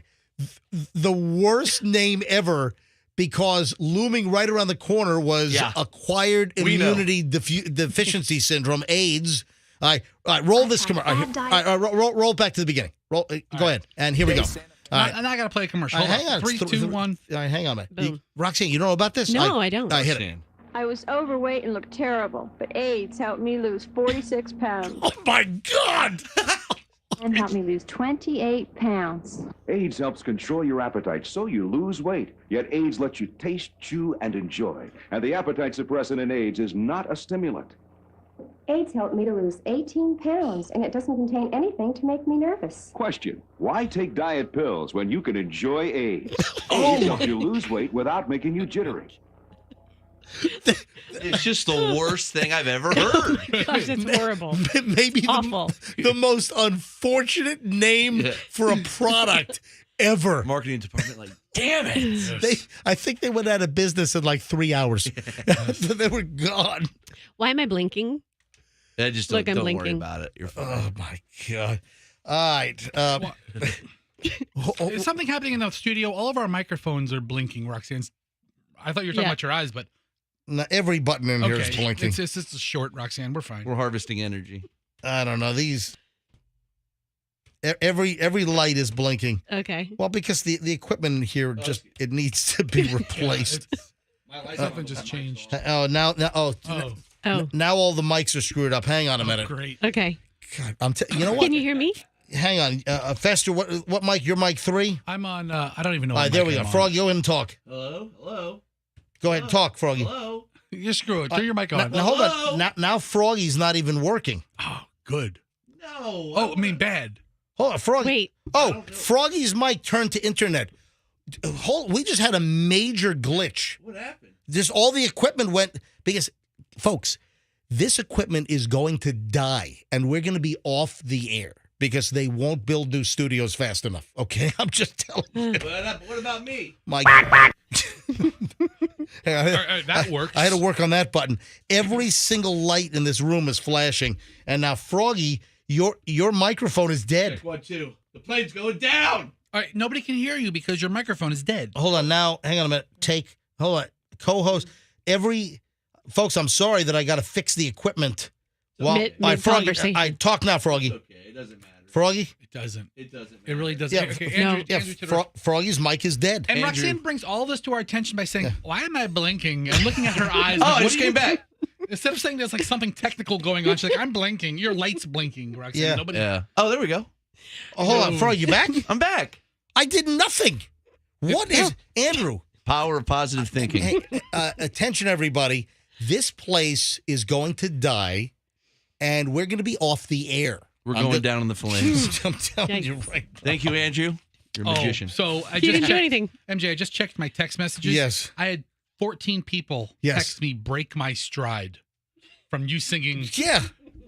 Last night I had the strangest. Oh, at 813-310-8444? Nobody needs it. They all have it already, Okay. Froggy. Yeah. Sorry. But listen, a bunch of people already knew what it Yeah. was. Froggy, do not give Fester's personal cell phone number out again. 813-310-8444. Yeah. Thank you. All right, moving along now. Sorry, folks, but all of our control buttons here just went all kaflooey, which I don't know why. Well, I do, because this place needs to be. We know why. The place needs to be rebuilt. All right, so this is interesting. Why are couples uncomfortable in talking about the truth of how they met? I know. All right, so when I say that, what comes to mind?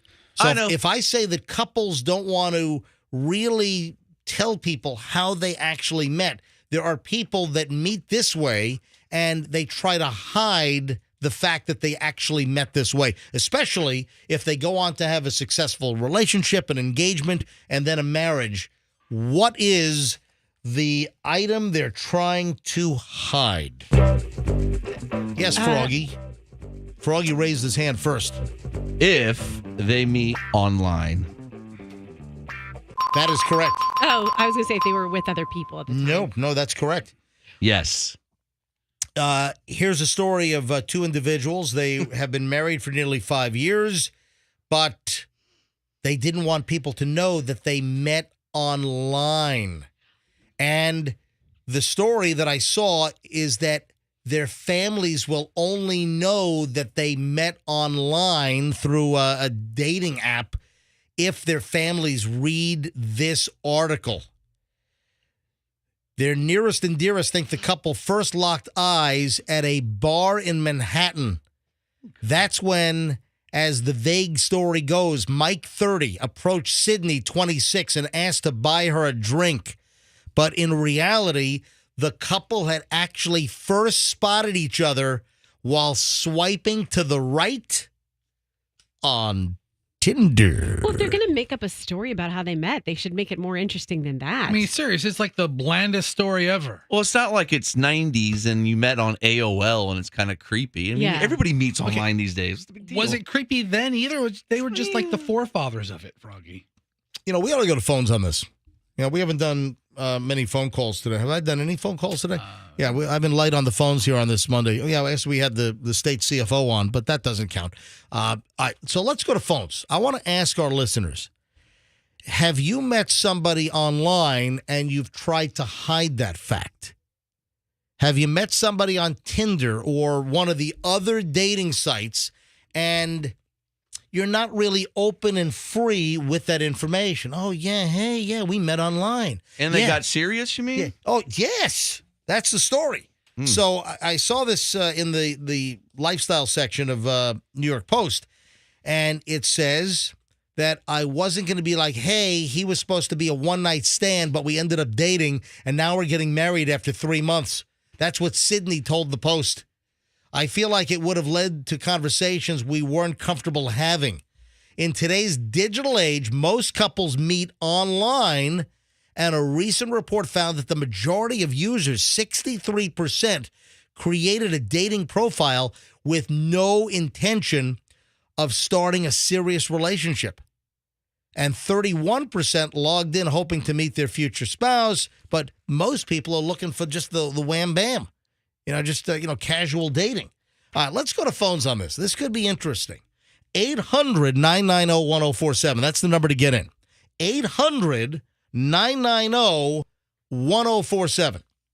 So fire up the phones. Have you dated somebody? Have you met somebody online? Have you met somebody on Tinder, swiping right after you did a whole bunch of swipes? If that's what it is, so left you reject and right you're interested? Is that how it works? I've never been on Tinder ever. I think that's right. So has anyone listening to the program met online and now you're seriously dating and you have kept it a secret, or you wanted to keep it a secret? Or if there's an angle that I'm not thinking of, or do you have a friend, a relative that they met online, but they didn't want people to know they met online? Or maybe you've got a coworker, but apparently people still look at the online Tinder meet as sort of a stigmatized situation. All right, let's go to phones on this. Look, all the phones are lighting up. 800-990-1047. That's how you get in. 800-990-1047. Let's grab Rob in Mulberry. Rob, you're on the MJ Morning Show on Q105. Hi, Rob. Hey, good morning. Hi, Rob, you want to add to this? Yeah, I never really tried to hide it, but back in the AOL days, the instant messenger days, I actually met my wife online, and we've been married now. We got 5 kids going on 18 years in November. Holy crap. So you met in one of those chat rooms on AOL? Yeah, that's right. And then we found out we went to the same high school. Didn't even know it.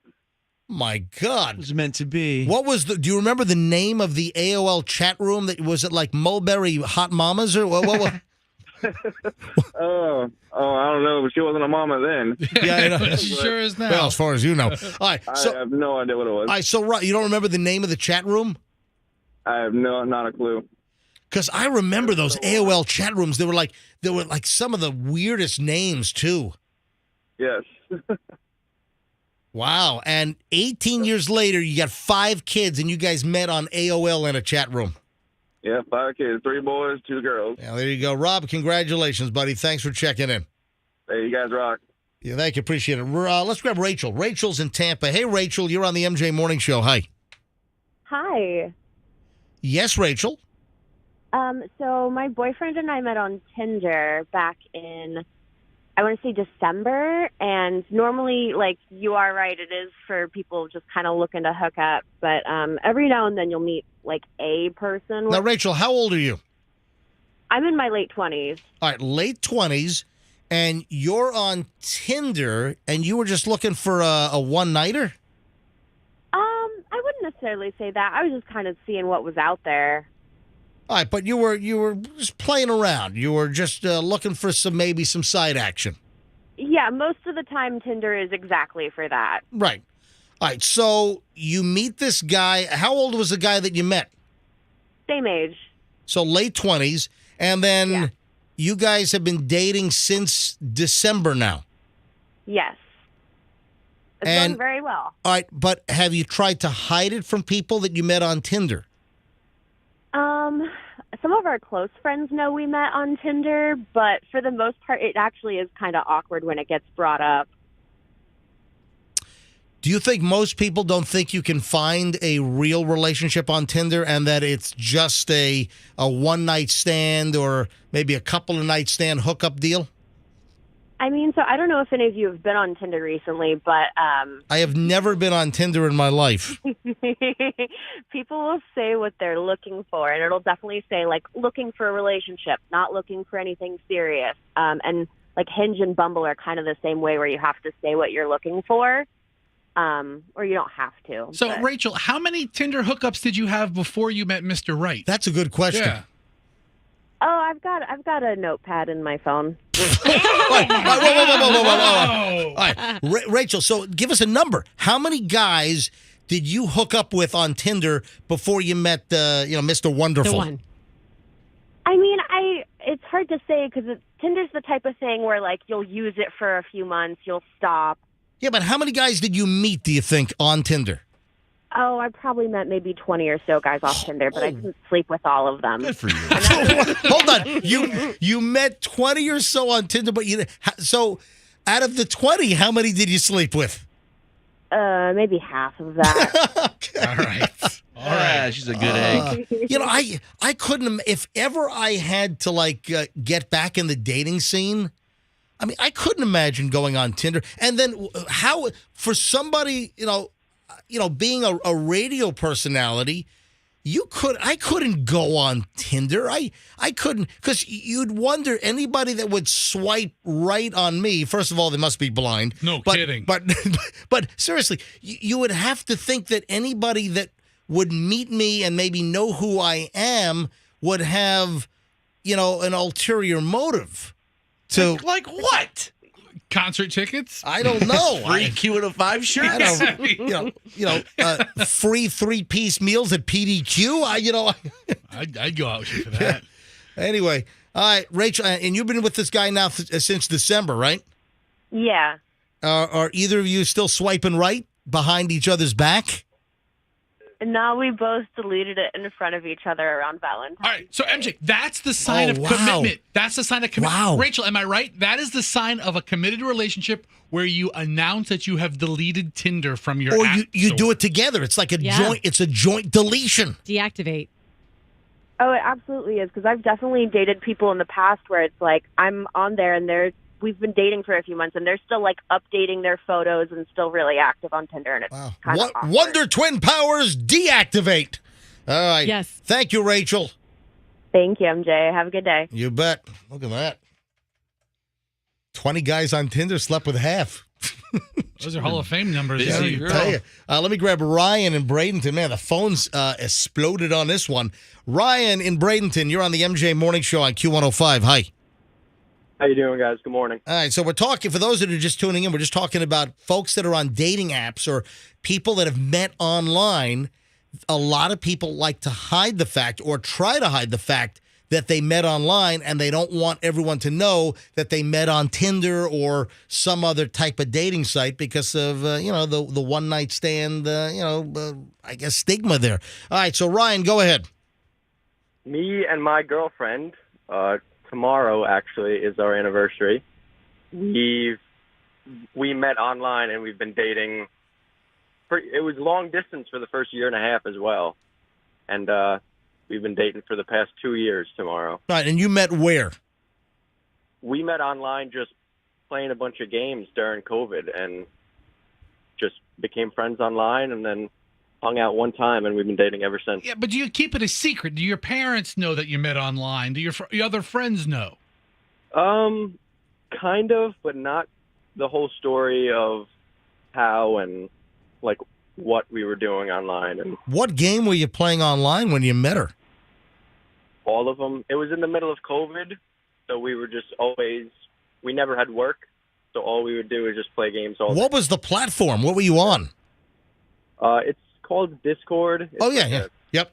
Yeah, Yep. so that's how we would communicate at first, and then Instagram and Snapchat. And were you guys just messaging each other, or were you able to see each other from the beginning? At first, we would only message each other, and then with Snapchat, we would see each other, and then we would FaceTime and things like that. But I lived in New York, and she lived in Florida at the time. So. And now you're in Bradenton, so now you're in Florida. Yeah. So you came running to her? Oh, yeah. All right, Ryan, thanks for the call. Janelle is in Largo. Hey, Janelle, you're on the MJ Morning Show. Hi, good morning. Morning, Janelle. All right, what's your story? So me and my husband met on Tinder back in 2017. We've been married for almost 3 years and have a son together. Do you hide the fact that you met on Tinder? So we did at first, yes, 100%. I don't think we told our parents when it was asked. Now we kind of look at each other and see whether or not we're on board to tell whether or not we met. But it is something, I mean, I met him when I was 30. So when you're in your 30s, it seems a little bit odd to meet your soulmate on Tinder. Wow.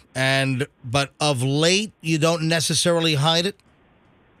Not as of now, not really, because we are soulmates. I think what makes our relationship a true relationship is that we met in Florida, but both of us are from Ohio, and he went to my rival high school, which is where all of my best friends came from. That's crazy. And then randomly you meet the guy from the rival high school in Ohio, and wow.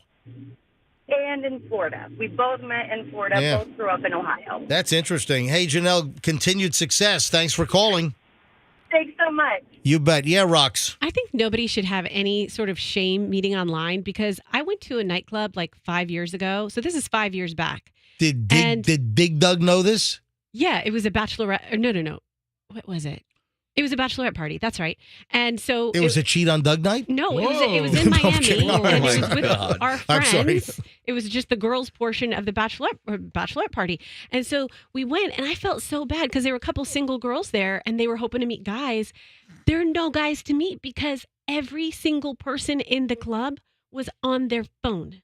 It's not like how it used to be when you go to nightclubs and you like look people in the eye and dance and talk and whatever. What, are It's they just swiping right on Tinder while they're in the club? 100%. Wow. Yes. So it's like you're not going to meet people in the way that you used to. Let me grab Nick in St. Louis. Hello, Nick. You're on the MJ Morning Show, Q105. Hello.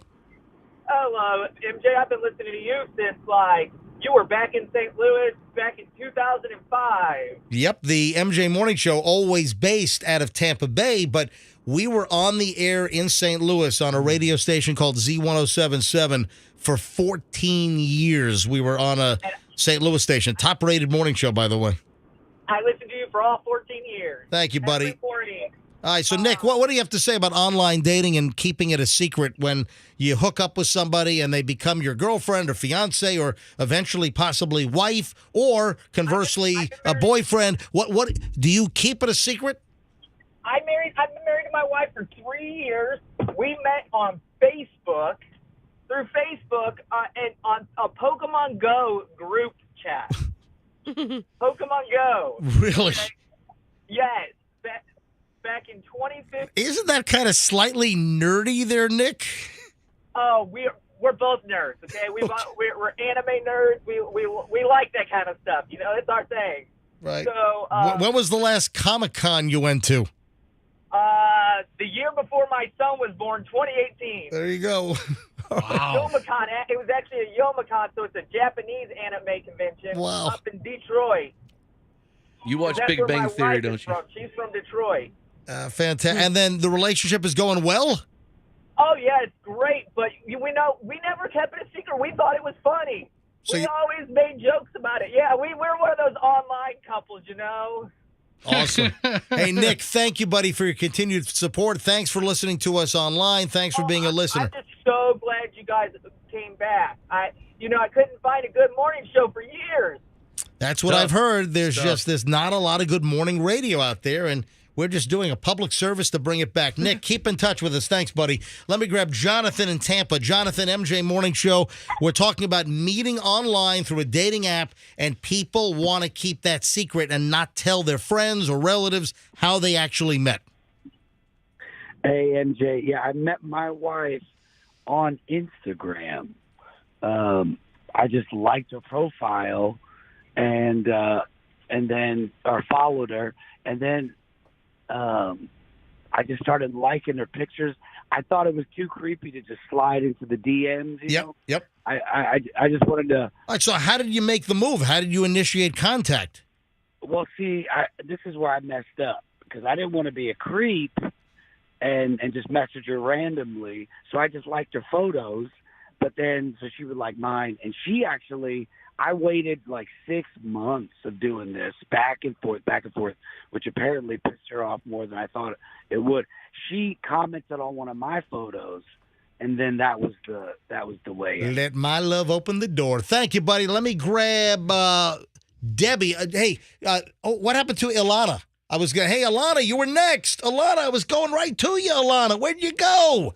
All right, Debbie. All right, 2 more, then I got to move on. Debbie's in Tampa. Hello, Debbie. You're on the MJ Morning Show. Good morning. I just wanted to say that my husband and I met 16 years ago. We've been married for 16 years now, but it was in a political forum, so everybody could participate. It was called Yahoo Messenger, and I don't know how many people remember that. Oh, yeah. I don't think it's around anymore. But, he was from London and still living in London, and I was from Illinois and still living in Illinois. I'd never left the country.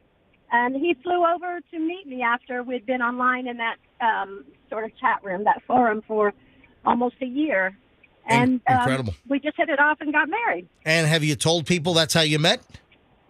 We didn't at first because my family said, it's going to be an axe murderer. Hey, yeah, by the way, Michelle and I just started watching Dahmer over the weekend on Netflix. Hey, thanks for the call. One more. Ilana, I'm so bummed that you hung up. I love your name, Ilana. You were next, and then you hung up. All right, last call here. Let me grab Mark in Spring Hill. Mark, you're on the MJ Morning Show. Go. Mark, you're ending with a dud. Maybe our last call was the last call. All right. So, all right, Mark, are you gone? I guess Mark is gone. All right, thanks, Mark. Yeah, well, the line's still open, so I'll put it on hold, and maybe if he comes back. No, but just wrapping this up, the bottom line is that, Mark is there. So, yeah, I thought I heard him. Hey, Mark, you there? Yeah, I am. Good morning. All right, quickly, Mark, I got 1 minute. So my wife and I met on Craigslist, and we've been married. We met in February. We married in July. We've been married almost 13 years now, and none of our family knows. And, wow. All right, so Craigslist, didn't Craigslist at one point didn't they used to have like the hookers on Craigslist? Well, they've had everything on Craigslist. They had, if you were looking for casual connections. Is Craigslist even around anymore? Oh, yeah. It is? For furniture and stuff, right? Around, but they don't have the personals or the hookup section or any of that anymore. Gotcha. And you didn't tell anybody that they still don't know that you met on Craigslist? Mom, Dad, my mom, my dad, her mom, her dad, nobody in our families know. Wow, that's incredible. See, most people don't want to reveal that stuff. Hey, good call. That was a good call to end it. I'm glad we were able to dig him up. Yeah. And let me know if Alana calls back. Craigslist is a scam. All right, why is that? Because I posted something for free on Craigslist, and I got all these bots texting me back. Oh, great. Yeah, it's a all right, scam. when we get back. I'll take it. Did you hear about the guy? You hear about the guy that got fired from Wendy's? No. A Down syndrome employee got fired from Wendy's. That's awful. This thing started such a firestorm. You got to hear what happened. What the hell? You know what? Big Juicy Dave would be rolling over in his grave. All right, hang on. But there's more to the story about this Down syndrome employee getting fired from Wendy's and a whole lot more. All that coming up next on the MJ Morning Show here on Q105. Stand by.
Here, and I think our equipment is stabilized in here. We had like this massive meltdown, and thanks for Max coming in, trying to take a look and making sure we're not gonna go off the air here. But So he's the coolest engineer in the sense that you're like, MJ, the engineer comes walking in during the commercial break, and MJ's like, this whole studio is going to melt down and just completely collapse. And Max is like, yep.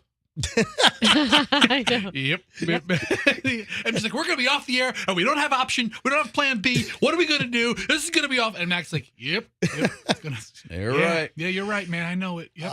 Yeah, I mean, this equipment in here it's just going to die. And we just keep getting these indications that things are about to go kaflooey.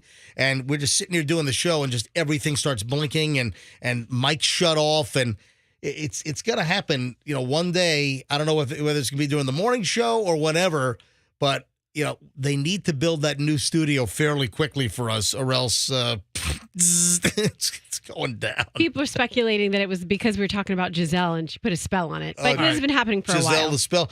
All right, we got to talk about this Wendy situation, and there is a follow-up. And the follow-up was fairly quickly once this hit the national media. So over the weekend, we got word that there was a longtime Wendy's employee. So Wendy's, the hamburger place, Wendy's, a local operation, fired an employee with Down syndrome. And this was in North Carolina. And the story that emerged was that this longtime employee, 20 years at Wendy's, in North Carolina, was fired with no notice. And his sister, who helps her brother with Down syndrome, says that management told her it was because he couldn't do the job like a normal person. Oh, come on. After 20 years, after two decades? Yeah. Dennis Peak, 51 years old, has been working at the same Wendy's location in Stanley, North Carolina. It's about 30 miles outside of Charlotte, for more than 20 years, according to his sister, Kona Young Turner. She told the whole story up on Facebook and wrote, I am heartbroken to say they fired him. She wrote this in a message late last week on Facebook. They told me he was unable to perform the duties of a normal person's job. His dream was to retire from there someday, and he was looking forward to a huge retirement party. We may just give him that party and tell him that he has retired because he doesn't understand being fired. That's heartbreaking. God. She also wrote, I'm also looking into wrongful termination of a special needs employee. Wish me luck. I'm very disappointed with the management at Wendy's in Stanley, North Carolina. They have no idea how they hurt my brother. Anyway, this post was shared tens of thousands of times on Facebook. And then she even said, I've had several requests for an address to send Dennis cards and letters. Anyone wanting to do so can send them to Dennis Peak, P.O. Box 183, Mount Holly, North Carolina, 28120. Please share this so it reaches everyone. So she's telling the story, but that really tweaked a lot of people. That here he was an employee at this Wendy's for over 20 years. They knew he had Down syndrome, and that was good enough for over 20 years, and then suddenly they let him go because he can't do the job of a normal person. Yeah, that seems a little bit problematic. The story takes off like a rocket. The story goes viral. Is this guy a millionaire now with a GoFundMe account or something? I didn't see that there was a GoFundMe account, but Dave Thomas, the founder of Wendy's, rose from his grave. He rose from his sesame seed grave. I heard his casket was covered in sesame seeds. It was. 100%. 100%. I thought so. Absolutely. So Dave Thomas, man, he's got to be rolling over. This is obviously a franchise, but this went so viral and people were so pissed off. It shows what public outrage and what a viral story can do, because he was reinstated. Yay. Yay. Yay. That is correct. That's the best you can do over there is yay. That's exactly how everybody at Wendy's corporate That's felt. what needs to happen. You know, I love when I get the auto suggestion on texting. Yes. You know, You always send yay. It's annoying. and there is a yay. So when people send me a text on my Android device, you've got, I don't use Apple, but does Apple have the same thing? The quick responses where it gives you the opportunity to, you have that AI going on?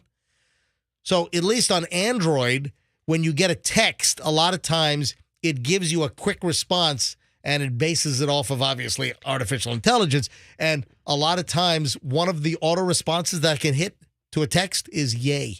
Y-A-Y exclamation point. I think I just said that because I use yay a lot in text, and now we're talking like that. Like, do you say ugh? I never used to say ugh, and I go ugh.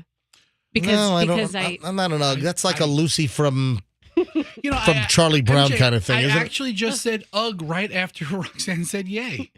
You know what? I've never owned a pair of Uggs either. Oh, you don't know what you're missing? No, I know what I'm missing. Oh, it's I don't. it's like, yeah, it's I like know. your foot having sex with a lamb. It's beautiful. It's fantastic. What? Oh my God. It's the best. Oh my God. I love my Uggs. With a lamb. Yes. God, what is wrong with you? All right, so now the update to the story. The guy with Down syndrome who was fired from his job of more than 20 years at Wendy's has been reinstated because the Facebook post from the sister went viral and Wendy's was shamed, and Dave rose up from the grave and looked like the king in Game of Thrones, House of the Dragon last night. And Dave said, "You hire that boy back." Boy, nothing. He's 51 years old. You're right. I did mention that. He is 51 years old. So Dennis Peak, 51, working at the same Wendy's in Stanley, North Carolina for over 20 years, was fired because he was allegedly not able to do the job like a normal person. Then things went totally viral. People are pissed. And now we are told that he has been reinstated at the Wendy's. All right. Good for him. This guy's been there for 20 years. I'm willing to bet that he is the most consistent, hardest worker of any of the Wendy's employees. And for some manager of a franchise that has nothing to do with the corporate office to come in and, fire him. He's going to be there for 20 more years. It's just stupid. All right, now the sister has posted online that the restaurant has given Peak his job back because there's probably an angry mob out there that was getting ready to torch the place. Yippee! Yay. Whoopee! Yay, mob. Yay. They're carrying torches. Hurrah! Yay. Hip, hip. Harumph! So he got his job back, and then the sister went on Facebook to announce that he's got his job back. Thank you, everyone, for their support.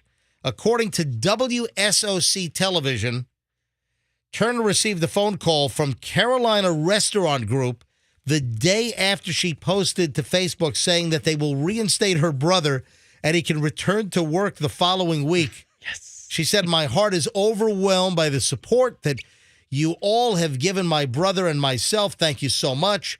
In a statement, the Carolina Restaurant Group said that we are committed to creating a welcoming and inclusive environment for our employees and our customers. This was an unfortunate mistake and lapse in protocol. We are in touch with the employee's family, and we are looking forward to welcoming him back to work in the restaurant. So I wonder if anyone's going to get fired, if it's like a manager, an assistant manager. Who fired this guy?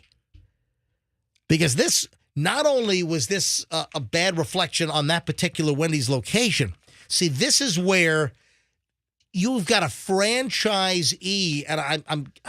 How does Wendy's work? Wendy, I mean, let's say it's. I don't know the Wendy's system. Is what go to what percentage of Wendy's are like corporate owned, and what percentage are franchised? I don't know how Wendy's works. You know, I know how McDonald's works. I know how some others work, but I don't know about the Wendy's business structure. But this little story of a guy with Down syndrome and him getting schnit canned at a place in little North Carolina in this little town in Stanley, and this thing has ramifications and repercussions on Wendy's nationwide.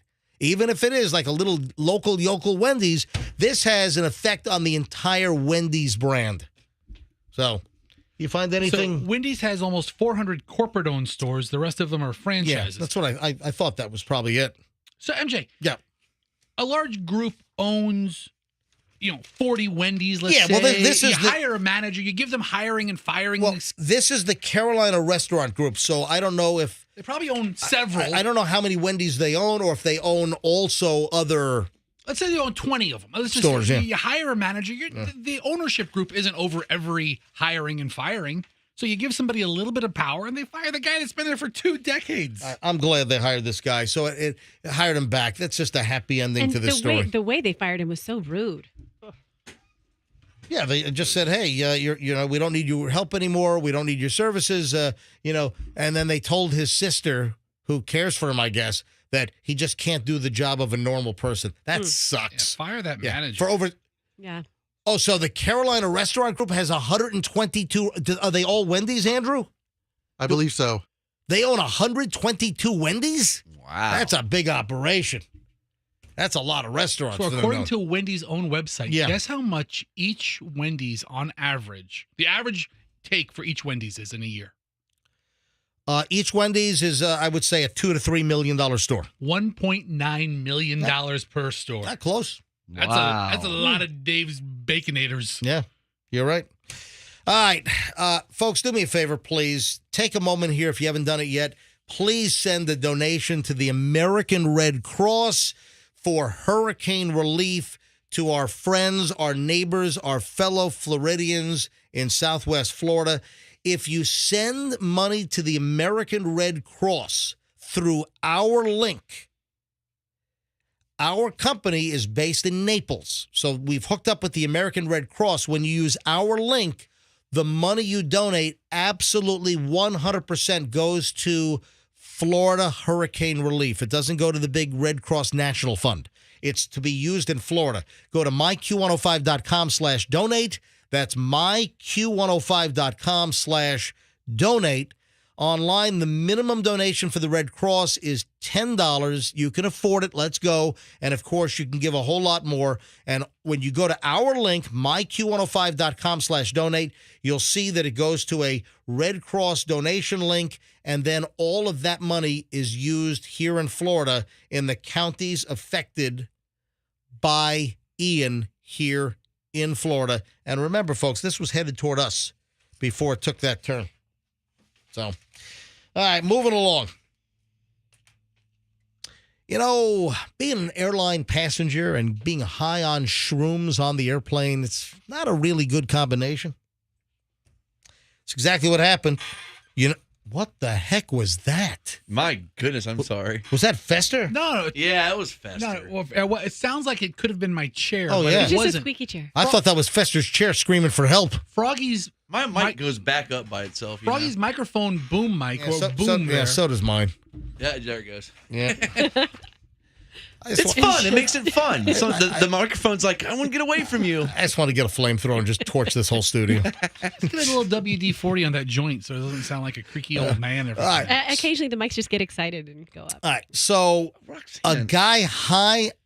Jeez, Roxanne. It's really so low, really blue. We're trying to Can feel you- the family. Just described exactly what happened. Can you dial it in? I mean, it's The mic just- gets excited and it goes up. It's happening. Really, to you. Roxanne? Can you dial it in just a little bit? All right, so this guy is high on shrooms, and he goes on a chaotic, disruptive spree on a United Airlines I flight. feel like shrooms are becoming.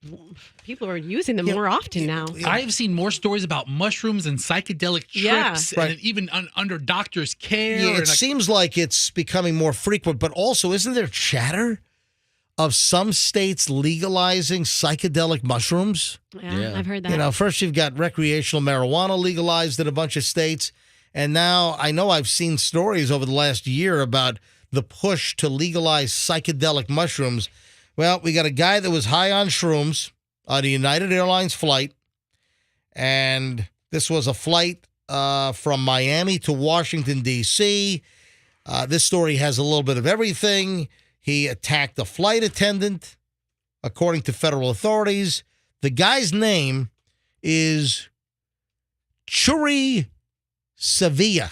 Cherruy. Churi? I think. Sounds Allegedly yelled, exhibited disturbing, uncontrolled behavior, assaulted at least 2 individuals during this flight last week. One of the individuals attacked was a flight attendant whose right breast was grabbed and twisted. Oh, the no. guy on shrooms grabbed a flight attendant's breast and then twisted it. That's a schnitty twister. I get it. That's unbelievable. Yeah, I don't think anybody wants that done by anybody. big old arrest affidavit was filed last week with the U.S. District Court in the Eastern District of Virginia. And he talked about apparently admitting that he was on the hallucinogen psilocybin. I've heard of that. Yay. Whoopee. She knows about it. Psilocybin. And the psilocybin is, am I pronouncing that correctly? I think I am. Roxanne's the one that's heard hold about on. it, so we could ask Right. her. So that is commonly referred to as magic mushrooms. The FBI, they Psilocybin. Did you just ask your computer to pronounce it? Yes. Okay, I thought I heard something. What did I say? You said something different, but it's psilocybin. Here, play your computer, Roxanne. What did I say? I thought that's what I said. Yeah, she's just verifying it with her computer voice. Yeah, didn't I say psilocybin? I think I did. I thought you said psilocybin, but okay. All right. So anyway, he admitted to the FBI agents that busted him and took him into custody when the plane landed at Dulles, coming from Miami. Yeah, he said he had taken the drug before, was not totally surprised that he acted that way after consuming it, and the guy went totally nuts about an hour into the 2.5-hour flight, and he started screaming and yelling. He was incoherent. He was running up and down the aisle. They handcuffed him. They used the plastic cuffs on the plane, and he was still freaking out. Yeah, over the course of the outburst, he allegedly wandered around the plane, ran up and down the aisle, clapped loudly, grabbed the arm of a female passenger, refused to remain in his seat, laid on the floor. When a flight attendant calmly asked him to go back to his seat, he grabbed her breast and tweaked it and twisted it. It's a purple nurple. And then other passengers, including onboard law enforcement officer, restrained him. So there was an off-duty cop on there. Yeah, this guy was high on magic shrooms. And then for the rest of the flight, the rest of the hour and a half in the air, he was screaming obscenities during the whole flight. So this guy's in trouble. And, of course, that is a federal crime, battery on a flight attendant, disrupting a flight. Nothing cool like that happens when I'm on a plane. Yeah, you know what? You just don't take magic mushrooms prior to board. I mean, I don't think you should ever take magic mushrooms. I was reading some of their dangerous side effects, and so you've got like increased blood pressure, heart rate, but also they can cause feelings of intense fear and extreme anxiety. So it doesn't sound like fun. He felt them both. I just don't know why somebody would take magic shrooms as you're getting on a flight. Hey, so Michelle and I watched the first episode and half of the second episode of Dahmer. You know, this weekend, I thought it was going to be a Dahmer-rama. No, well, just a couple of episodes, right? But there are 10, right? I think there are 10 episodes. Yeah, it's a little bit of an investment in time. Right. It's a slow roller. Oh, man, Michelle was like grabbing me in the first episode, and I quickly figured out that because you have the guy that was lured into Jeffrey Dahmer's apartment, and you know what I said to Michelle? I said, oh, I see what they're doing here. They're starting with the end, and then they go back. So they started with the ending when he was busted, you know, back in, what year was that, 96 or something? 92? 90? When was that? I thought it was 91. I thought he died in 90. Yeah, it might have been like 91, 92, somewhere in that vicinity. I think it was 92, maybe 91. So I said to Michelle, I'm like, oh, I see what they're doing here. They're actually going to do the end of Jeffrey Dahmer, the way he got caught, then they're going to go back. Hold on a second. All right, so he died. He was captured July 22nd of 1991. 91. He dies In November 94. of 94. Gotcha. Yeah. What kind of cops would leave a place just because it stinks? Yeah, Let's get out of here. This place smells. So Michelle was, I think I've got like finger bruises on my arm. So there's so much backlash coming toward the Milwaukee Police Department about how they handled this. Well, because the neighbor, apparently that's part of the story. The neighbor. Hello. Hey, sweetie.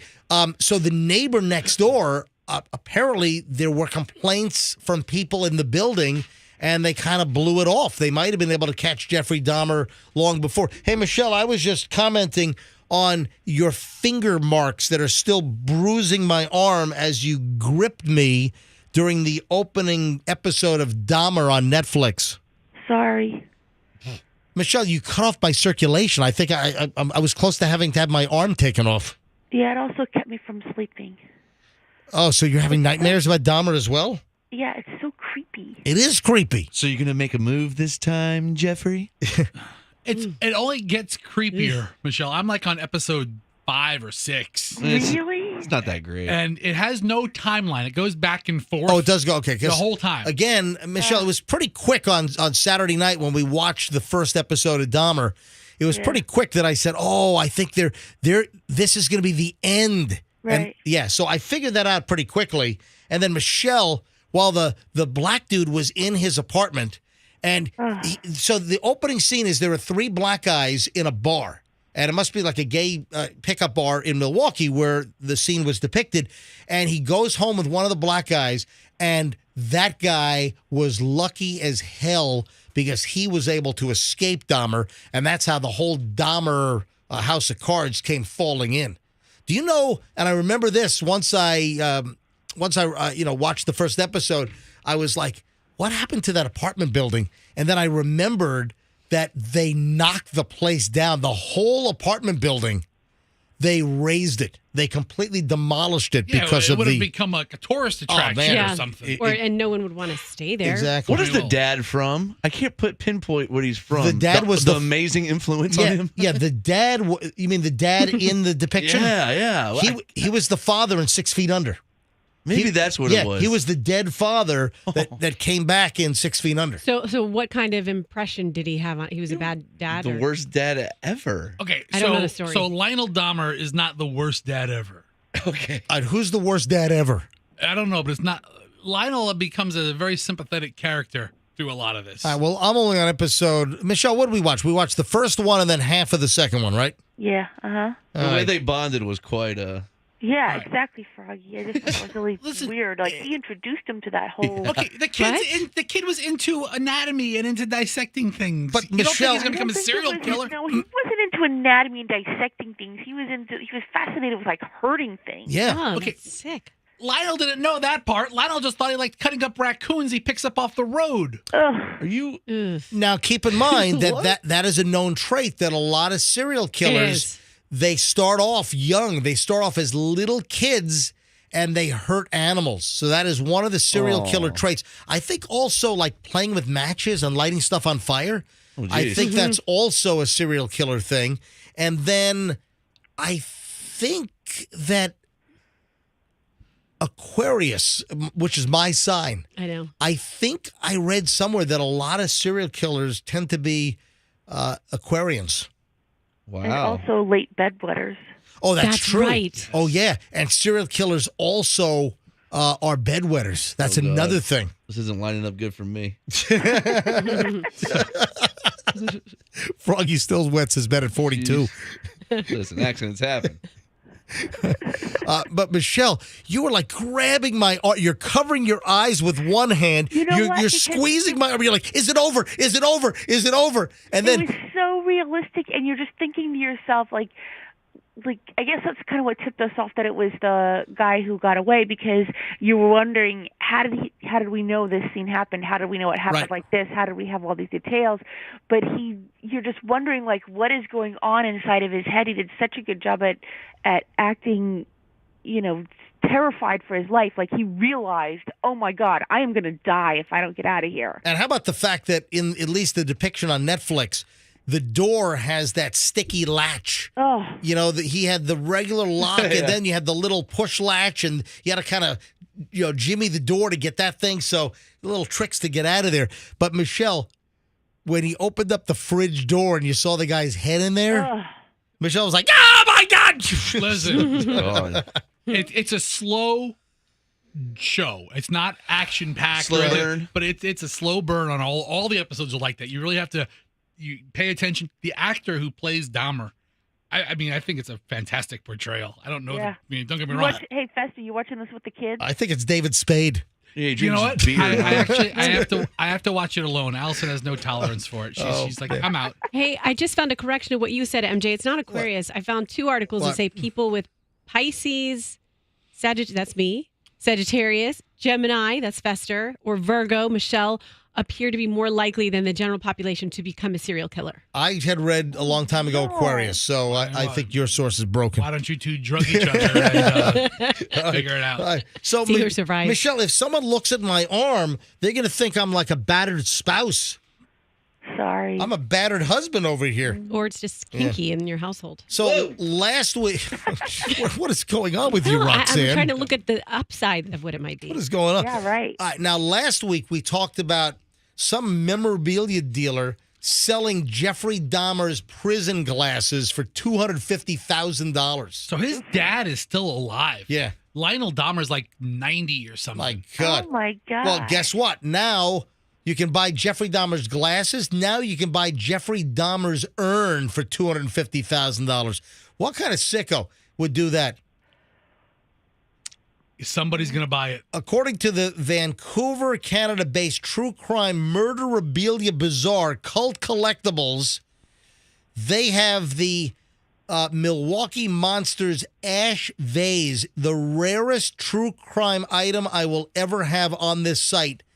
It is Jeffrey Dahmer's urn that his ashes were in. Ugh. After he was cremated, after he was killed in prison back in 94. So Lionel Dahmer is 86 years old. So we don't know if it was the actual Dahmer urn. He was killed in jail in 94, cremated in 95. His ashes were divided and given to his parents. The murderer's brain was not initially cremated, as his mom, Joyce Flint, argued to preserve it for scientific research. But a judge ordered the brain be cremated later that year, siding with his dad, Lionel Dahmer, that wanted it cremated. I want to cut it open, too. Give it to that CTE guy, the NFL researcher, see what he can find in that thing. So, Did you guys say it was Evan Peters from American Horror Story who plays him? is that who it is? Yes. I thought it was David I Spade. agree with Fester. He's so good in that role. Oh my gosh. Yeah, I So know. creepy. I know it's not David, but there's like a little David Spade resemblance there, like young David Spade, like from Tommy Boy or something. All right, Michelle, I'll let you go, but you got to stop, cutting off my circulation and grabbing me during Dahmer if we're going to continue. Sorry. You save the circulation cutoff for later. Grab his Yeah, okay. junk. All right. Bye, Fester. Bye, sweetie. All right, bye. Bye, Call her Michelle. sweetie. Yeah, call her sweetie. Oh, you stop calling my wife sweetie. That's just. All right, we got a lot of stuff to hit before we get out of here. You see the problem the Lightning has with Cole? Ooh. Oh my God. Yeah, it's not good. This is not good. I can't imagine that Cole's going to be back with the Lightning. No. If you don't know what's going on, and the Lightning, they start their season what? Like I think preseason's going on right now, right? but the season starts next week, is it? Yeah, pretty soon. Yeah. All right, hold on. We got a final chunk of the MJ Morning Show next here on Q105. We're back in minutes, folks. Don't move. Let's talk about your...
do it.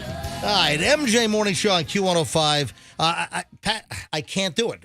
Thank you for the offer, but I'm sorry. I can't eat some store-bought... Chips Ahoy Deluxe chocolate chip cookies. Hang on a second. Is that mic all screwed up now, too? It might be. It could be the personality. Go ahead and you're in the one channel. Go ahead and talk again. Chips Deluxe, Chips Ahoy. Yeah, I can't. Yum. I'm sorry, I can't do that. You want some frog? Yeah, No, I'm not hungry. Pat, our traffic guy, is in the studio. He's offering everyone little chocolate chip cookies, and they're Chips Ahoy what now? Chips Ahoy by Keebler. No, it's Chips Deluxe by Keebler. Soft and chewy. Yeah, the deal is that with Michelle's Jacques, what's that? Torres? Jacques Torres. Yeah. The one of the. If you don't know who he is by saying his name, he's the judge can on you stop Nailed It. Can you stop rustling the? Who's rustling the thing? Pat's He rustling. messed it now. up, so I couldn't close it. All right. You shut your face, Pat. MJ, if you're about to say your wife's cookies are so good you can't eat another cookie, I might come across this table and, Yeah, and I the feel things that I'll do to you will be written in papers for years to come. Pat, I cannot eat that cookie out of your little crinkly package because I'll eat yours. My wife's Jacques Torres famous New York Times chocolate chip cookie recipe, it just spoils you. It's like the ice cream I'm making at home. Did you guys see the ice cream? Oh, we saw it with the little tiny flecks. All right, listen. You don't make There's better specks. ice cream than the ice cream manufacturers who've made ice cream. Ben and Jerry's make better ice cream than No, you. they don't. Let me tell you right now. You bite your spleen. Why do you shut your mouth when you're talking to me? I bought a bucket of Bluebell this weekend. It was delicious. fantastic. Why doesn't he bring us some of his wife's cookies? I'm telling you right now that my ice cream, I have not purchased store-bought ice cream in 2 years. Can you have Michelle Yes. bake Pat George a cookie for tomorrow? The Maybe cookie three. the cookie connoisseur who thinks that Keebler Chips Deluxe is like the creme de la creme of cookies. That's great. Can yeah. you have Michelle bake Pat, because she has like frozen balls? Yes. Cookie balls. We have cookie balls that are frozen. Okay. I will bring. Tell you what.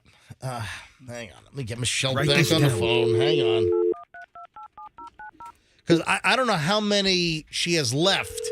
Because what she did is last time she made the dough, she made a ton of cookie balls, but we made like 5 cookies the other night. Hello. Hey, how many cookie balls are left? Not enough to share. Oh, we don't want She's any. listening. So you're not a member of the Share Force? No, I can make cookies, but not today. Not this week. I can do it maybe next week. I can wait. Hold on, Michelle. How many are in the freezer? Because I know I saw some in the freezer. But you baked some, and so there's maybe like one, little container with like 5. That's enough. That's all we need. It's. I don't necessarily need one. So I've got Froggy, Fester, Roxanne, Pat, and Andrew. That's 5. Right. So everybody gets one cookie. I don't want your diva cookies. All right, now, do you think, Michelle, should you get up and bake them like 15 minutes before I leave the house? or you think, Yeah, I don't see that happening. or you think the night before is okay? No, I would have to bake them right before you leave the I house. know you really want them Yeah. to be. You don't want them to sit over. They No. come out of that oven. You put them on a cooling rack for like 5 minutes, and Yeah. oh my You know god! what? We would put it on the cooling rack, and you would ride to work with it on the cooling rack, and then that way, when you get to work, they'd just be so perfect. I'm gonna drive with a cooling rack with chocolate chip cookies on the front seat of the car. Am I gonna seatbelt it in as well? You might have to, but I'm just saying. All right. Because you wouldn't want to put them like in a Ziploc or in a container, because then they start to get, the heat then makes them. Dude, the condensation just doesn't work. Let me tell you right now, my ice cream, Michelle, is my chocolate ice cream the best chocolate ice cream you've ever had in your life? The best. Well, we should have some of that too. With the cookie. All right, so I'll bring the milk. I made 3 ice creams over the weekend. I made my famous Madagascar vanilla bean, which, by the way, if I sold that in the store, it would be $50 a scoop. All right, maybe not that much. If I sold my ice cream in a store, I'd have to get like $8 or $9 a scoop because it's the ingredients, the cost. I'm using 10 Madagascar vanilla beans in my mix. So right there, even though Madagascar vanilla beans have come down in price, right there, that's $22.50. I'm paying about $2.50 a bean now from beanilla.com, and because I buy in quantity. So the beans are about $2.50 a bean now.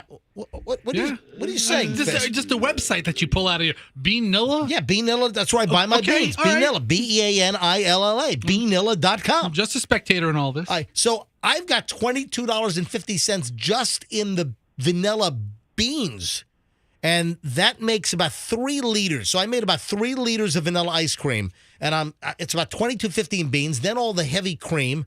It's not cheaper to make it at home because the quality is just out freaking rageous.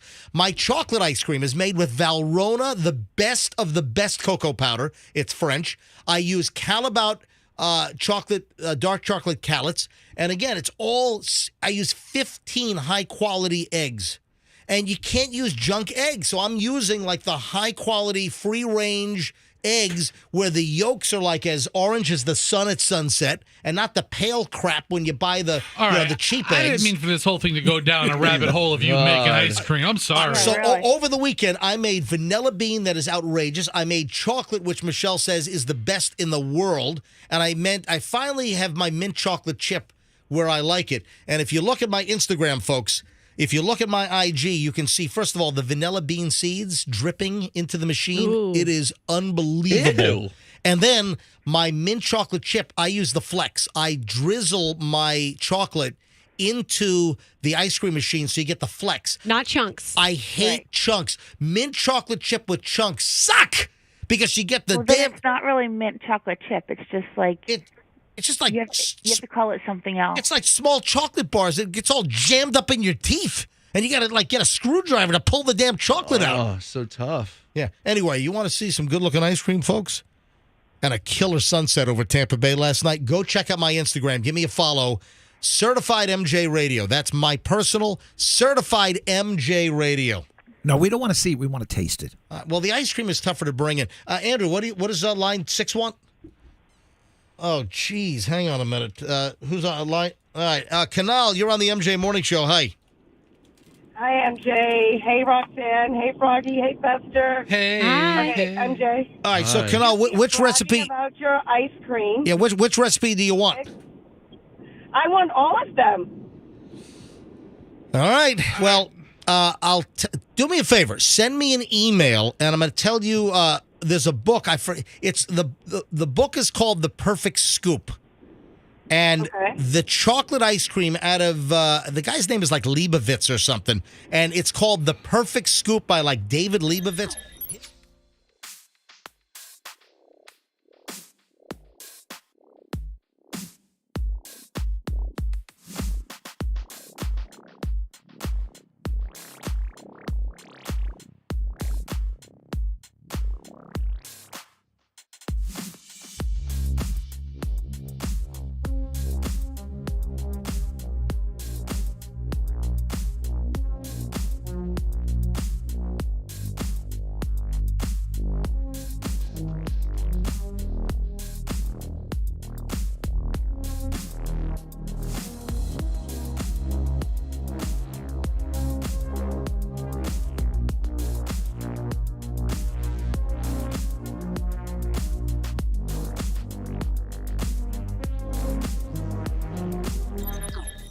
And when she said, "Oh no, I know which kid this is now. Right. This kid's X amount." Right. So how old is the kid? We don't know. But he does look older than 10 when you watch the video, I think. The cops know, but because he's still a minor, they're not releasing information about him yet. Throw him in jail. That's what I say. Yeah, you know what? You got to teach these kids a lesson. Throw them in the pokey. You got to put them on death row. Scare them straight. Or to death. Yeah. All right, so the Lightning opens the season tomorrow night? That's what Andrew says. Andrew's the biggest sports fan. Andrew, where are they? They're not in town, though, right? Be in New York. The Rangers. They're playing the Rangers at Madison Square Garden? All right. So the Lightning, the NHL season opens tomorrow night. The first opening home game will be next week. So that's what I was thinking. But, man, the Lightning have a problem here in that they've suspended Ian Cole. You want to talk about Hurricane Ian? Hurricane Ian Cole. Not a good time to be named Ian. The NHL is investigating allegations of sexual abuse They've suspended him after a Twitter user claimed that Cole groomed and sexually assaulted her for years, beginning when she was a minor in school, according to WFLA. Channel 8. The anonymous user also claimed Cole exploited his status as a professional athlete and allegedly sexually abused at least one other teenage girl. Ian felt emboldened to emotionally and sexually abuse me and other women because the NHL fosters a culture of misogyny, she wrote. The NHL needs to hold themselves and their players accountable for creating and enabling an environment of misogynistic and predatory behavior. The Lightning issued a statement saying that they're aware of the allegations against Cole. They're cooperating with the league in the investigation. Our organization takes these allegations very seriously. We will continue to gather more details. We've decided to suspend Ian Cole pending the results of the investigation. Now, listen, innocent until proven guilty, but I would imagine that they were able to put enough together, even though this was like originally an anonymous Twitter post. I would imagine that they were able to do some degree of investigation. Yeah, there's enough that's there for them to say, okay, you're not going to play for a while. And he put his own statement out, of course, denying all. Completely deny these allegations. Yeah, so he's denying it. Listen, he deserves, a full investigation, innocent until proven guilty. But it seems like there's some smoke here, and clearly the NHL and the Lightning have acted quickly and decisively as far as investigatively. But I'm guessing that this guy's never going to have a Lightning uniform on again. I'm trying to figure out. I'm guessing there's going to be an investigation. Let's see what happens. I mean, if he is falsely accused, then there's no reason why he shouldn't play again. But if he's guilty of this, then he has bigger problems. Oh, yeah, absolutely. Trying to see where he was when this happened. He's played with 7 different teams. Yeah, he's been in the league for like 13 years or something. Journeyman. So got a problem with Ian Cole, Tampa Bay Lightning. All right, folks, have a fantastic day. I'm looking at my array of stuff we didn't get to, so that guarantees that I've got enough for a whole show tomorrow without anything new that develops. Okay, we won't be doing any prep tonight. No, we will. We will, because there'll be new stuff. Oh. All right, have a great day, folks. Website is mjmorningshow.com.